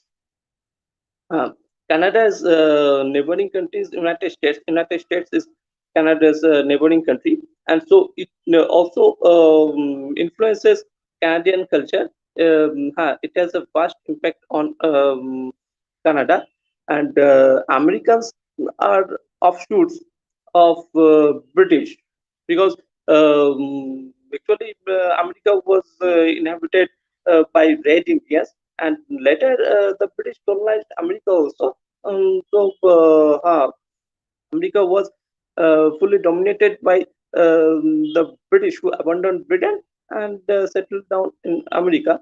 Okay, so those people captured the power in America for centuries. Okay, and in America, and Americans, especially white Americans, they had some influence on its neighboring country, Canada. Okay, they continued to exert their influence on Canadians. Now, Canadians are not happy with this influence. Okay, there's uh, there's a topic, Garrison mentality. I shall come to it later on. It is associated with the influence. It is associated with the dissatisfaction of Canadians with the influence of foreigners. Okay, I shall come to it later on. Let me discuss. Let me continue my discussion. Okay. Now I shall switch to Canadian literature. Canadian literature, it has now become an important part of world literature.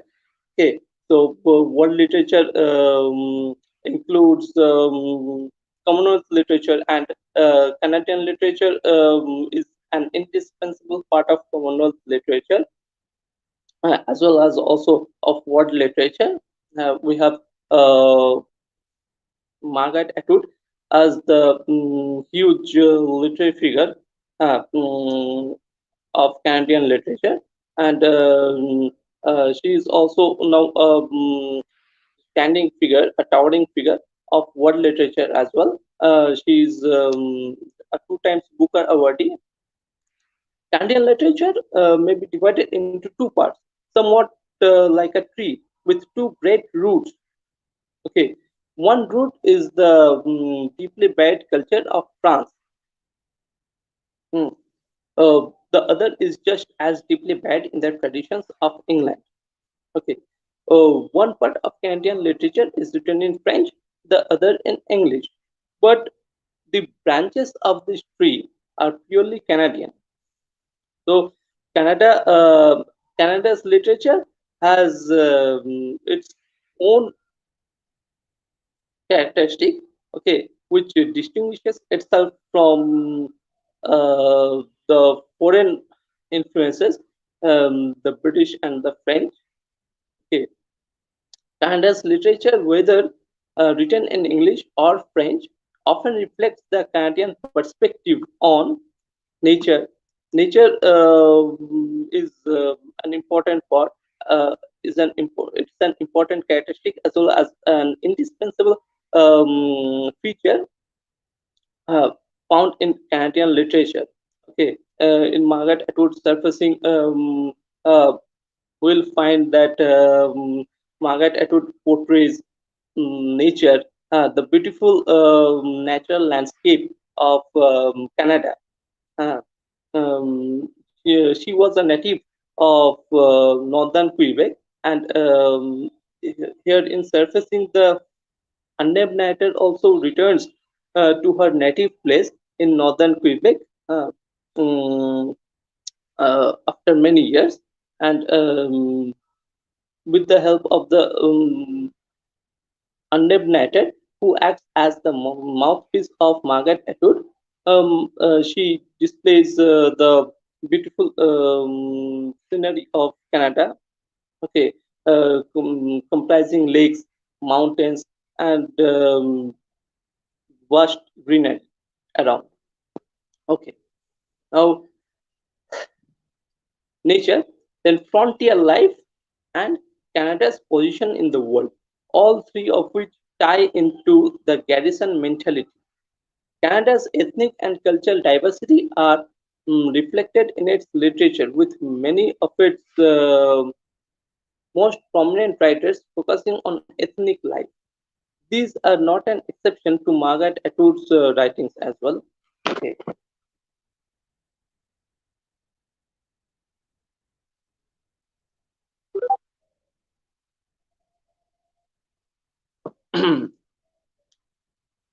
Now, let me discuss a little about Margaret Atwood.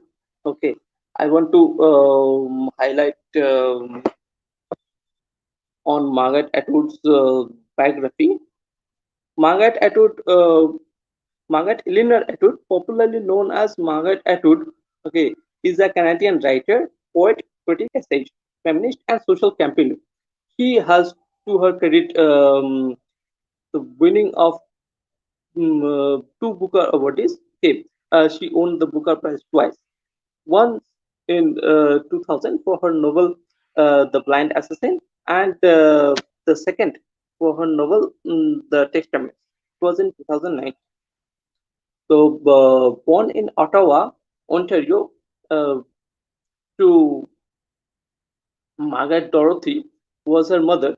She was a former dietitian and nutritionist, and Carl Edmund Atwood, an entomologist.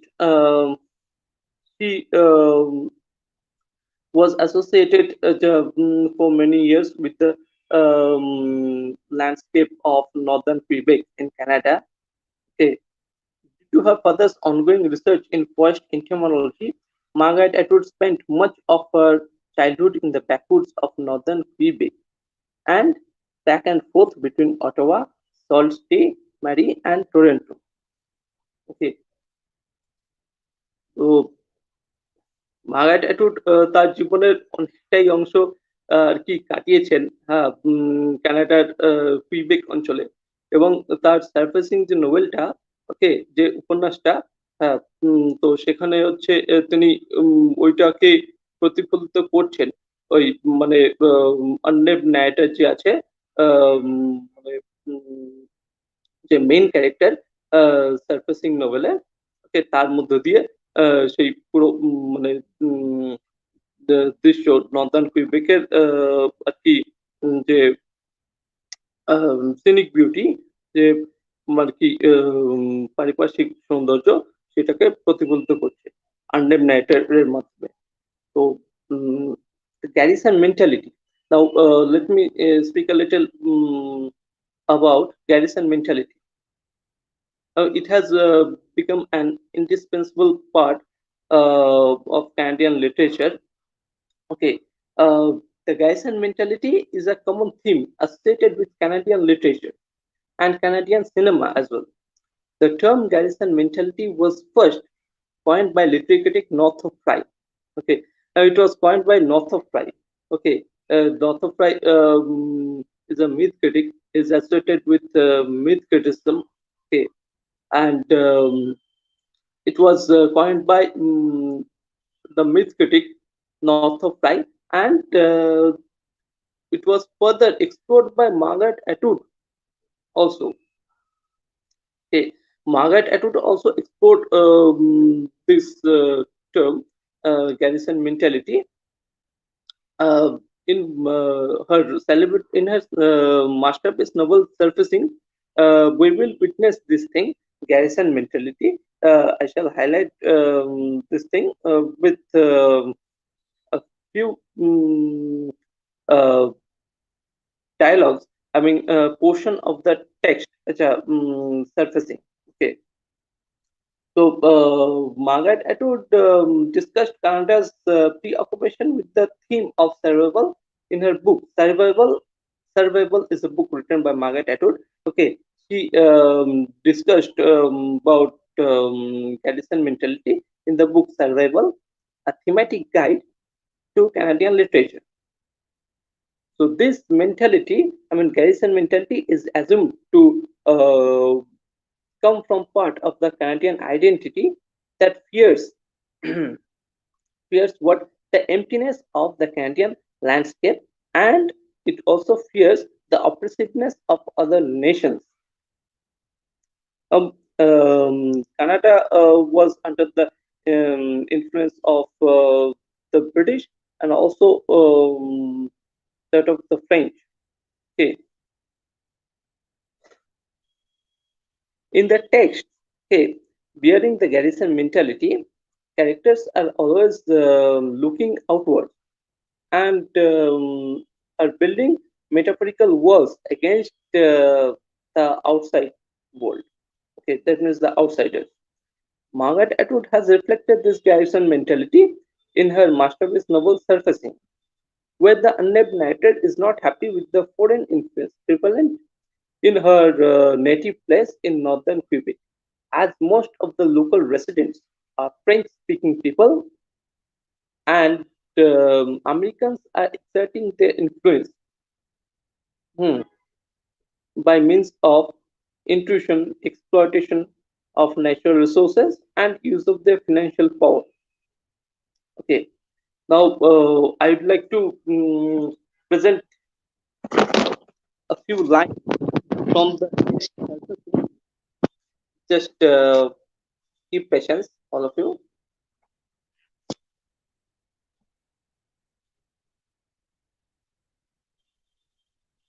In chapter 11 of Margaret Atwood's novel Surfacing,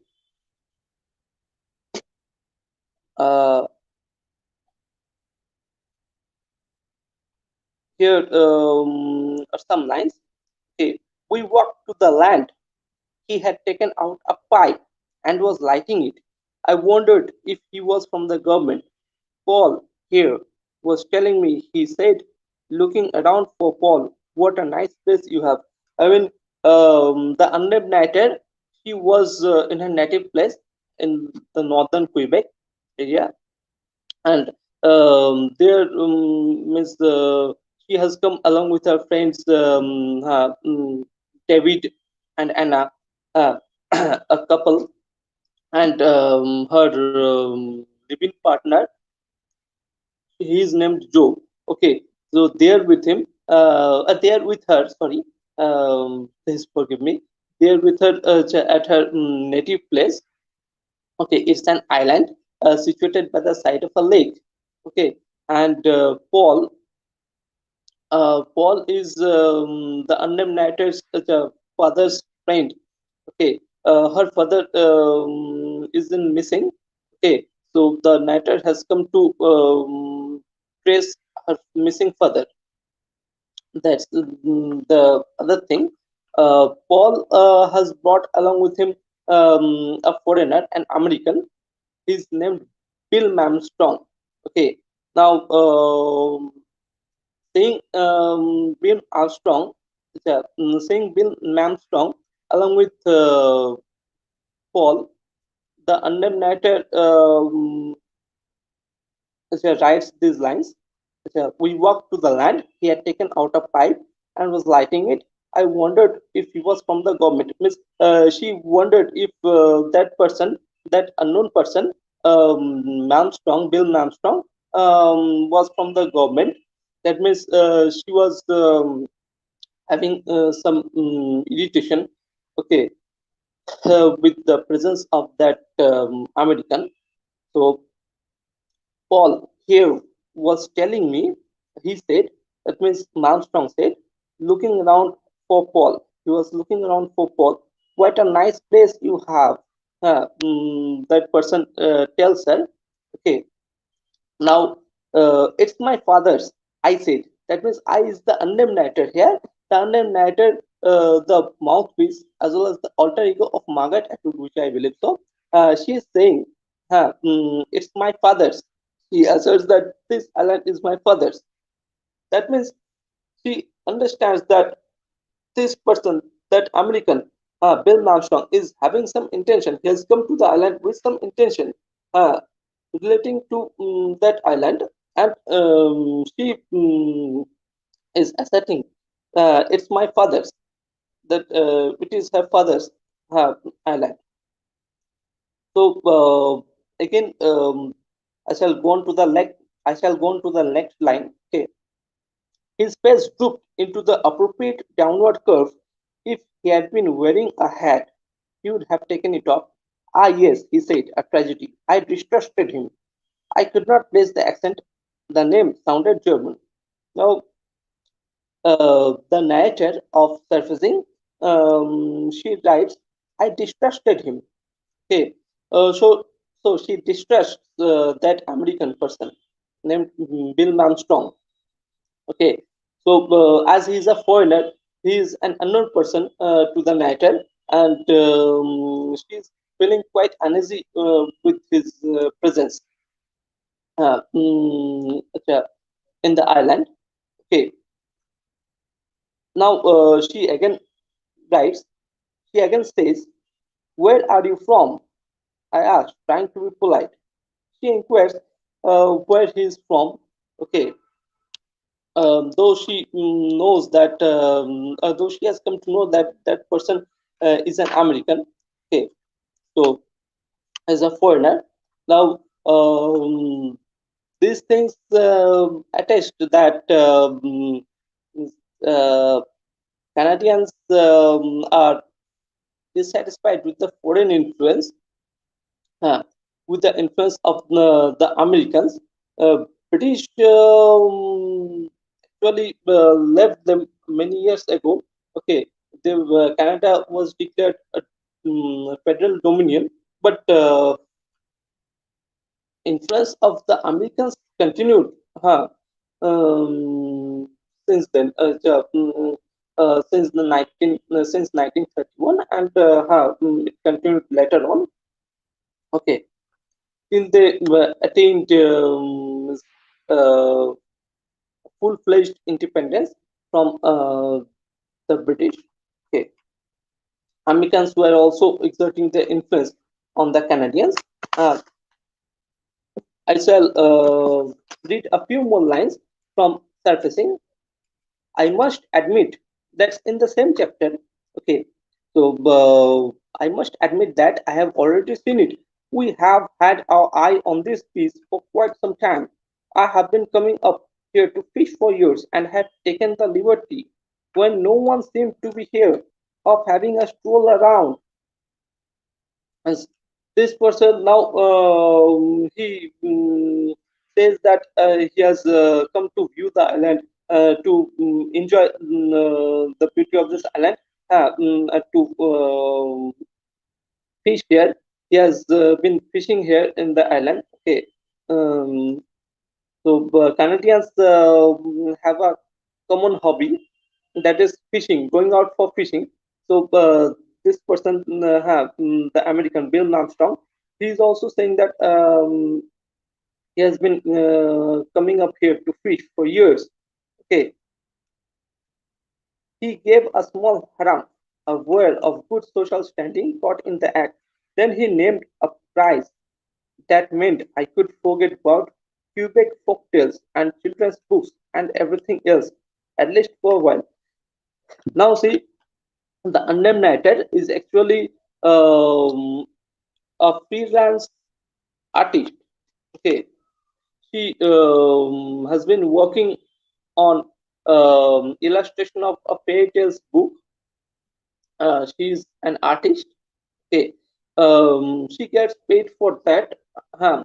Um, Maybe for her sustenance. But here, what she says, uh, then he named a price that meant I could forget about Quebec folktales. Uh, she was working on illustration on Quebec folktales book and children's books. Okay, so that person, the American, he offers a price to her, the price of obviously of that island, okay, which actually belonged to her father. Yeah, he offered obviously a lump sum amount, okay, as the price of that island, and he's eager to buy it. He's eager to purchase it from the unnamed knight. Okay, and the narrator automatically understands everything, and she asks him, "Would you change it?" I asked. I foresaw motels, high rises. Now the narrator, she asked him, "Would you change it?" That means, would you raise down all these this cabin? She had her father's cabin on that island. Okay, and um, and it is surrounded by trees around. Okay, she suspects that this man will destroy everything. He will he will cut down all the trees around. Okay, he will erase the greenery. He will perhaps build motels, high rises. This thing is very prevalent in the today's world also, where forests are being cut down to build hotels, resorts, shopping malls, residential complexes, and so on. And this thing is echoed in this novel also. Okay. Now here lies the dissatisfaction, the resentment of the Americans again of the sorry. Here lies the dissatisfaction or the resentment of the Canadians against the Americans, and the unnamed narrator has expressed her resentment. Okay, and Margaret Atwood has skillfully accomplished this task. The task of reflecting Garrison mentality through her mouthpiece, that's through her alter ego, the unnamed narrator. Okay, the first person narrator of the novel surfacing. In Canadian literature, Garrison mentality is a resistance against the alien culture. Yeah, that's the same thing. That's the Canadian as well as the Canadian writers are unhappy with the foreign influence, the alien influence. Garrison mentality is reflected through Canadian writings, where they are not happy with the influence of the foreigners. Garrison mentality stands for Canadian native life. The friend of the narrator. Now, I shall introduce another character, David. He's an interesting fellow here. He's a communications teacher and an amateur filmmaker. Okay, he is the friend of the unnamed narrator of the novel surfacing. He, that is David, expresses his resentment against Americans, calling them fascist pig youngs. Okay, fascist pig youngs. He calls the Americans fascist pig youngs. I shall read out a few more lines from the text. Please hold patience.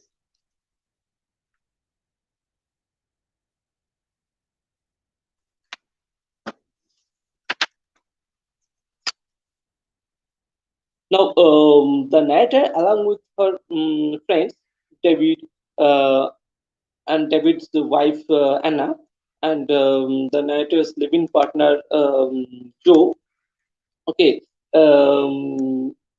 is enjoying having a great time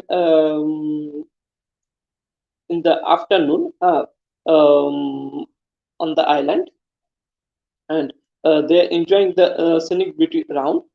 Okay, David says, shall read out the lines.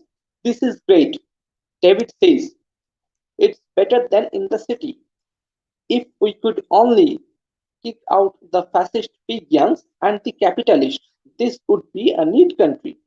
But then, who would be left? Okay. Now, David expresses his resentment against the Americans. Okay.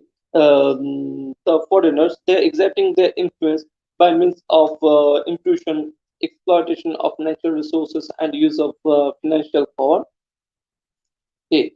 David calls those Americans fascist pigeons, and he also calls them capitalists. Okay. If they are not present in Canada, if they are not present in the area of northern Quebec, then it would be a neat country. Okay, then the country of Canada would be neat enough. Then he again says, David again, I shall read a few more lines. Okay, organize the beavers. David says, the beaver is a large rodent, okay, that lives partly in water. It's mainly found in America. It's also found in Canada as well.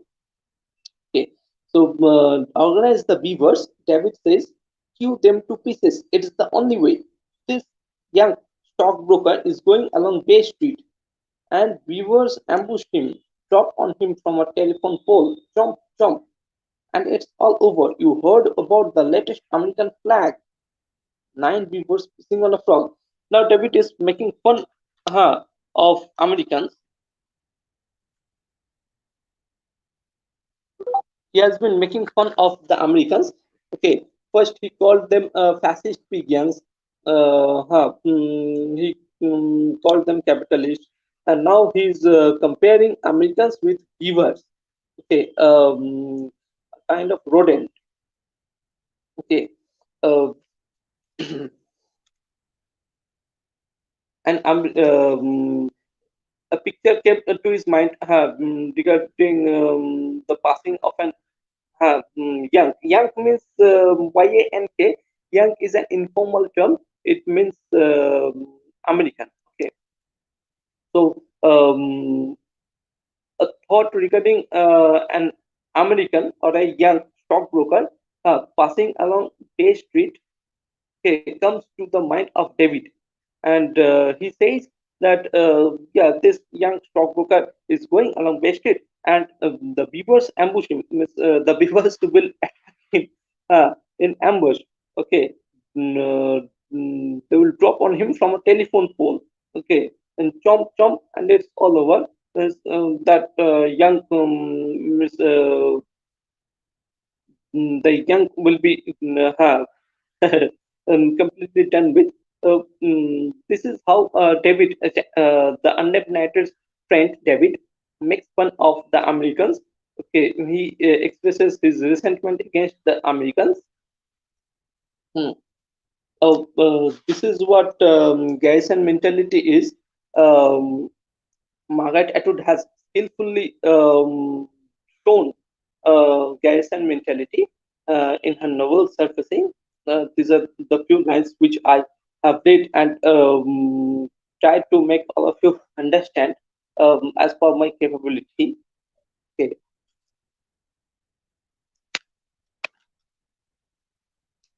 Now, the original inhabitants of Canada were the Paleo Indians. Okay. Who are Paleo Indians? Paleo Indians were a native race. They belong to Canada. They settled in Canada thousands of years ago, and um, they were the original inhabitants of Canada. Now, the narrator's father had been researching on the wall paintings or murals done by the Paleo Indians. Okay, they left their things, their crafts, their wall paintings. Okay, um, in the landscapes of Canada. So we also have in our country the wall paintings made by Paleolithic or the Mesolithic primitive people. So Paleo Indians also done many artworks, okay, wall paintings, and those pieces have continue to exist in Canada. And the unnamed narrator of the novel Surfacing,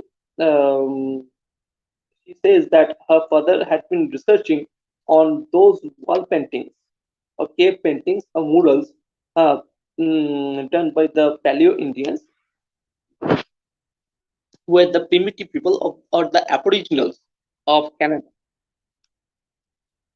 They made all those wall paintings several centuries ago. Okay, now obviously those wall paintings are the reflections of Canada's past, and one interesting thing is that what I have spoken of, I think, 10 minutes ago, that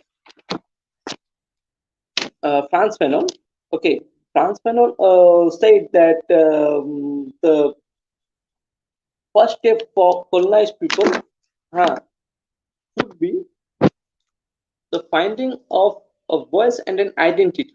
Okay, and it should be done to reclaim one's own past. Okay, he said that the colonized people should take a first step in finding a voice and an identity in order to reclaim their own past. Now, here the unnamed narrator has come to her hometown in northern Quebec, um, in an island surrounded by greenery around, to find her missing father. And in due course, she she is also undergoing a process of quest for her inner identity. Okay, she speaks of the wall paintings her father had been researching. The wall paintings done by the wall paintings or cave paintings or murals done by the Paleo Indians, the earliest primitive settlers of Canada. So those obviously are associated with the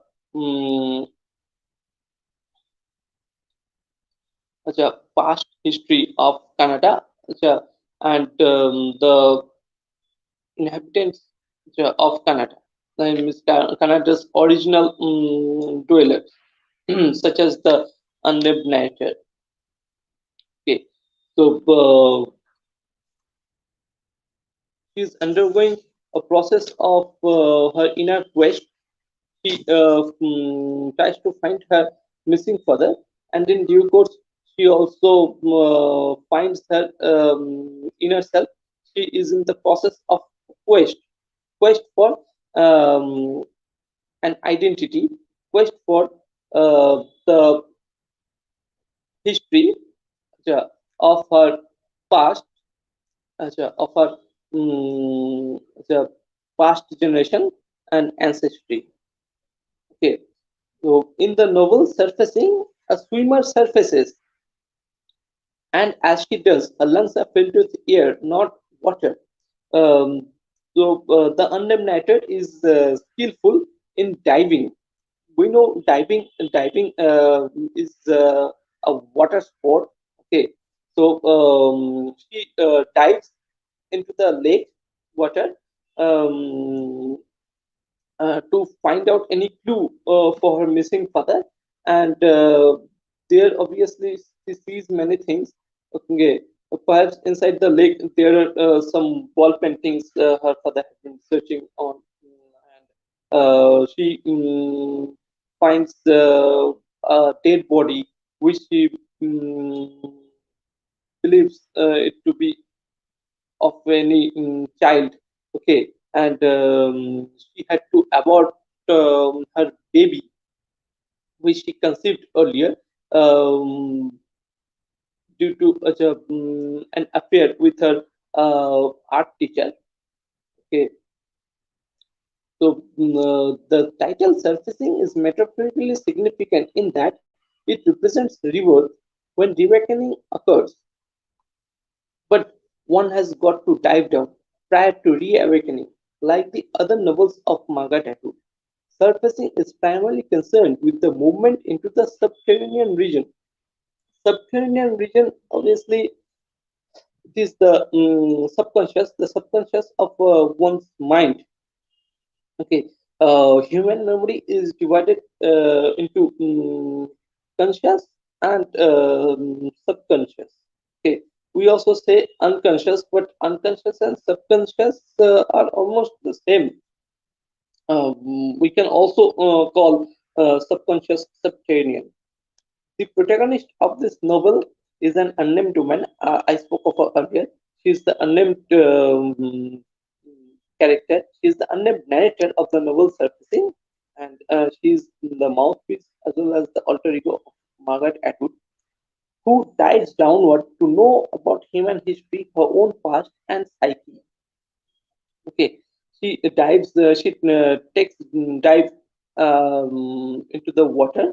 Okay, she dives down in the lake water to get any clue to find any clue of her missing father, and she does this. She dives downward inside the lake, only to know about human history, her own past and psyche. She experiences some means horrible things, a dead body of a child, okay, and several other things which comes to our mind, and she suddenly surfaces uh, on the she suddenly surfaces as a from the water. Okay, she comes outside. That means she surfaces. Such depths of the soul are kept hidden. The region of insanity exists here. Words or reasons have no access to this area of feeling. Of subterranean region or subconscious region of human mind. Um, it is obviously associated with thoughts of, or feelings, uh, which obviously have no reason at all. So those are not accessible always. Okay, those certainly come to the conscious memory. So we humans don't have any control over the subconscious. Similarly, it happened with the unnamed narrator. She had undergone some terrible experiences underwater, and later she surfaces, and she finds the world around her to be quite new and very different. Okay. When the woman makes herself gradually visible in the world outside, she comes to possess a new notion about herself and acquires force of a human being.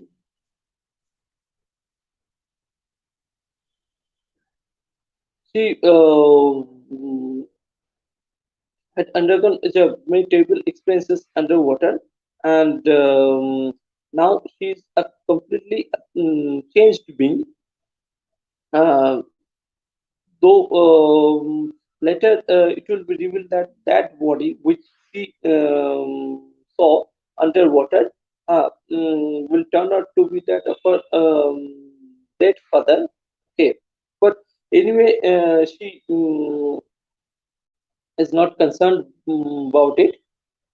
She thinks it to be the dead body of a child, maybe that of her aborted baby, when she makes all these associations uh, only by dint of her um, subconscious. Now, the unnamed woman, who is the narrator of the novel surfacing, is searching for her missing father, supposed to have disappeared from an island cabin. Okay, so her father had built a cabin where she spent her childhood days on that island.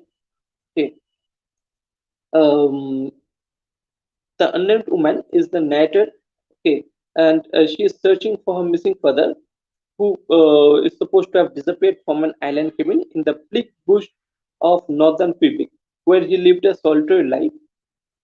The narrator's father led a solitary life on the island in northern Quebec. The present questions are: is the narrator's father dead? Is the narrator's father mad? It may be obviously so. Okay. She knew her father very well. So she later on left the island and went to the city to make a living and be far from the island. But anyway, there also she was not too much comfortable because um, the she felt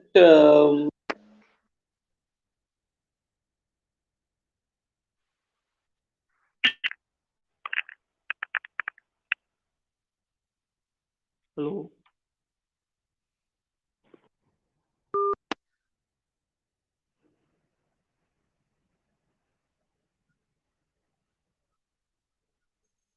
Sorry for an interruption. This riddle is to be solved. Okay. Now, excitement is built up in the novel as found in an exciting plot of a detective story of crimes. One also marks that the meanings of the search become wider and include more truth, political, religious, and psychological. Readers follow the narrators, watching things with her as the events come to be viewed. They dive with the narrator in her world of feelings and memories. Okay, so the unknown narrator just takes a dive underwater, and the narrator the narrator takes a dive underwater, and the readers also are having the experience which the narrator undergoes. Okay. Finally, they identify themselves with her even when she is made under the spell of madness. The readers then see the world with new eyes, like the narrator. Okay, so যে সার্ফেসিং উপন্যাসের যে বক্তা, যার কোনো নাম নেই, নামহীন বক্তা, তো উনি যে আর কি অনেক ঘটনা আর কি সম্মুখীন হচ্ছেন, অনেক অভিজ্ঞতা সঞ্চয় করছেন যখন উনি হচ্ছে ওই মানে হ্রদের লেকের ভিতর উনি ডুব দিচ্ছেন, তখন অনেক কিছু উনার স্মৃতি আসছে, উনার মনে অনেক রকম ফিলিং আসছে, হ্যাঁ, অনেক ভাবনা আসছে। তো সেই সব আর কি মানে পাঠকরা, রিডাররা সেই সবের সাথেও নিজেদেরকে মানে রিলেট করতে পারছে, হ্যাঁ, নিজেদেরকে তার সাথে যুক্ত করতে পারছে। যখন হচ্ছে ওই মানে নামহীন বক্তা, সে একটা আর কি একরকম পাগলামির আর কি প্রভাবে আছে, হ্যাঁ। Some features of depth psychology can be detected. So here, obviously, some features of depth psychology can be found. Why depth psychology? Because stream of consciousness is also related to this novel, Surfacing. Margaret Atwood confesses that Surfacing is a ghost story. The narration is obsessed with finding the ghost. She has shown that when the narrator has found the ghost, she is no longer victimized by obsession. She realizes that she cannot enter the supernatural world. At this turning point, the narrator begins to build up her own life in the present. Okay, this is a sort of a kind of exorcism, and the evil spirit is thus driven out from the person. Then she begins to live her life anew and afresh.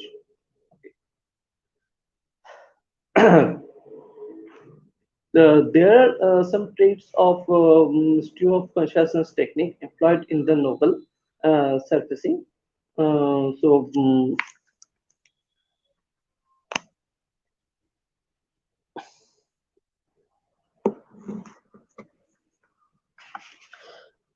The author Margaret Atwood employs the stream of consciousness technique also in the novel.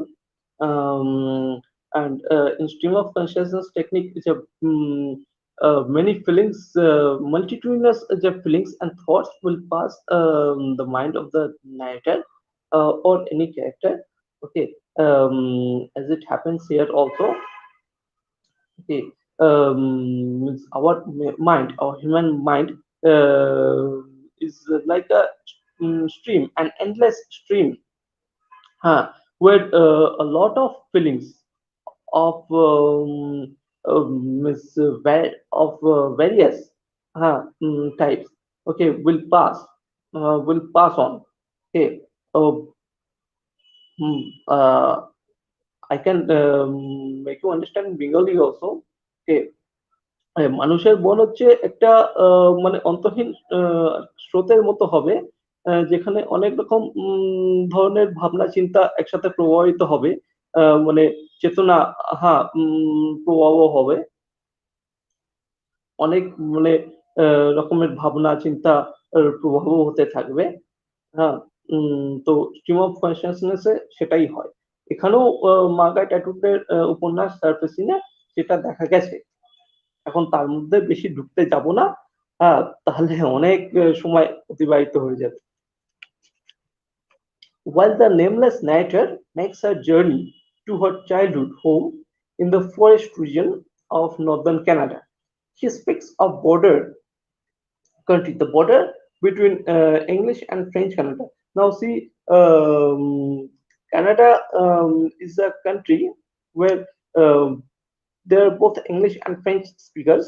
Okay, some speak French, some speak English. I said earlier that Canada has two official languages, English and French. Now, in northern Quebec, most of the residents are French-speaking people. Hello, হ্যাঁ, একটু তাড়াতাড়ি শেষ করো। ও আচ্ছা ma'am, আর কতক্ষণের মধ্যে?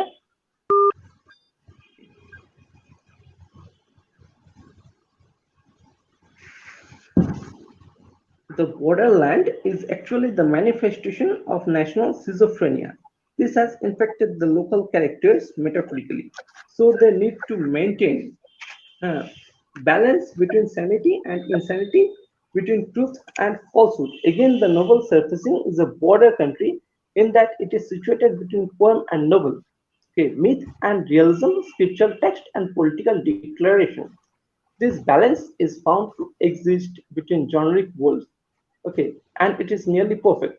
The narrator eventually comes to realize that their island is a haunted place and it is treacherous. With the help of enigmatic maps and pictographs as left by her father, she finds her father's drowned corpse in the lake, weighed down from surfacing as shown in the photograph. As I spoke earlier, that the dead body is later found to be that of her father's. Okay, the narrator sees the ghost of pains for a moment.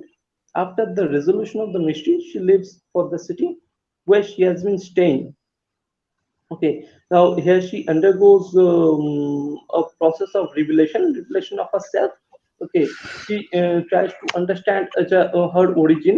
We will find that later she undresses herself and lives on the island like animals, eats the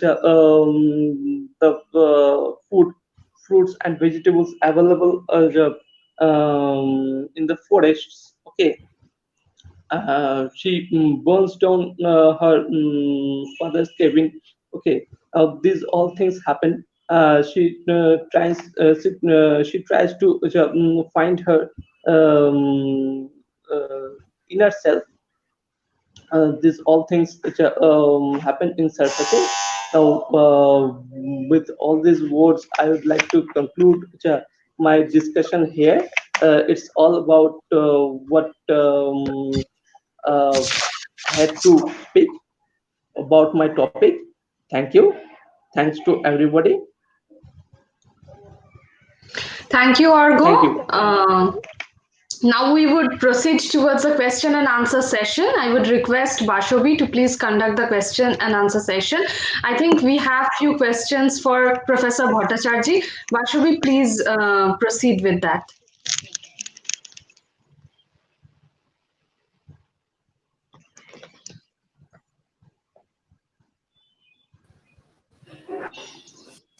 My warm regards and heartfelt thanks to our honorable speakers for their brilliantly illuminating talk. Many thanks to our esteemed speakers for sharing their valuable time, knowledge, and expertise with us. Without much delay, we proceed towards question and answer session. The first question is for our honorable speaker, Professor Dr. Tapodhir Bhattacharjee. The question is being asked by Tamokno Mukherjee, a student of our 5th semester. Tamokno asked, sir, that Sir Franz Fanon's তথ্য থেকে জানা যায় native ইন্টেলেকচুয়ালরা কলোনাইজারদের অনুকরণ করতে গিয়ে প্রত্যাখ্যাত হলে anti colonial হয়ে ওঠে, কিন্তু ডিকলোনাইজেশনের পর তারাই কলোনাইজারদের স্থান নিয়ে নেয়। শোষণের ধারাবাহিকতা চলতেই থাকে। এই ভিসিয়াস সার্কেল থেকে বের হওয়ার উপায় কি?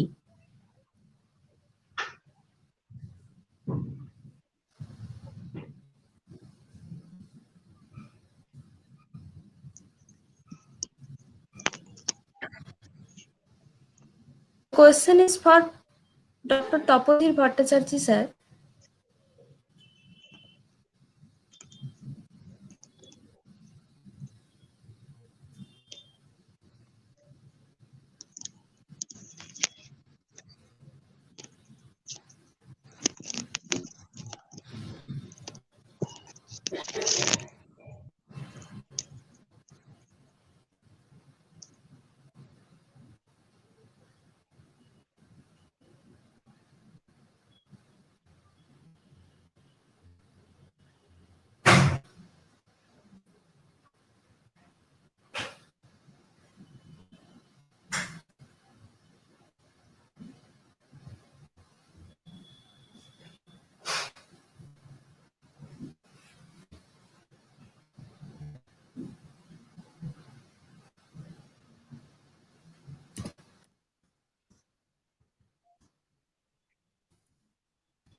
Hello.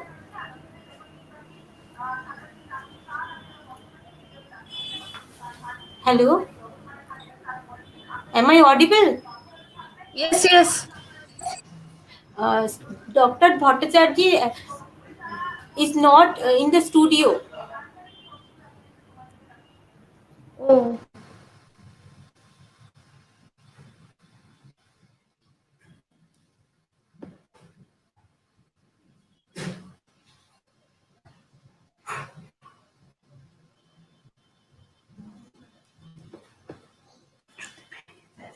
So I think he has lost his connection now. It is over to you, Ambalika.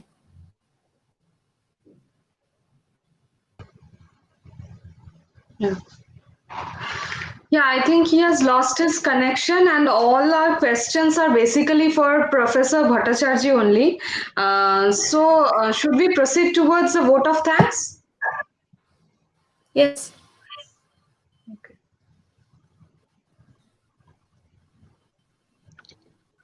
Thank you, everybody. On behalf of our college authorities and our department in particular, I convey my heartfelt gratitude to our honorable dignitaries, Dr. Tapodhir Bhattacharjee and Mr. Arghya Singh, for taking out their times to share their valuable knowledge on post-colonialism.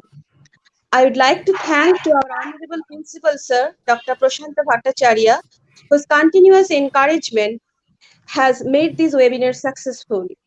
I thank to our IQAC coordinator, Professor Tanmay Bandyopadhyay, and our joint convener, Professor Bashavi Pal, our HOD, and Professor Ambalika Bishwas. I also thank to Dr. Rabiul Alam, Dr. Pranovi Porel, and the whole IT committee of our college. Without their continuous technical assistance, this webinar would not have been possible. I thank to all the participants, especially to our dear students, for hearing the whole program attentively. Thanks to you all.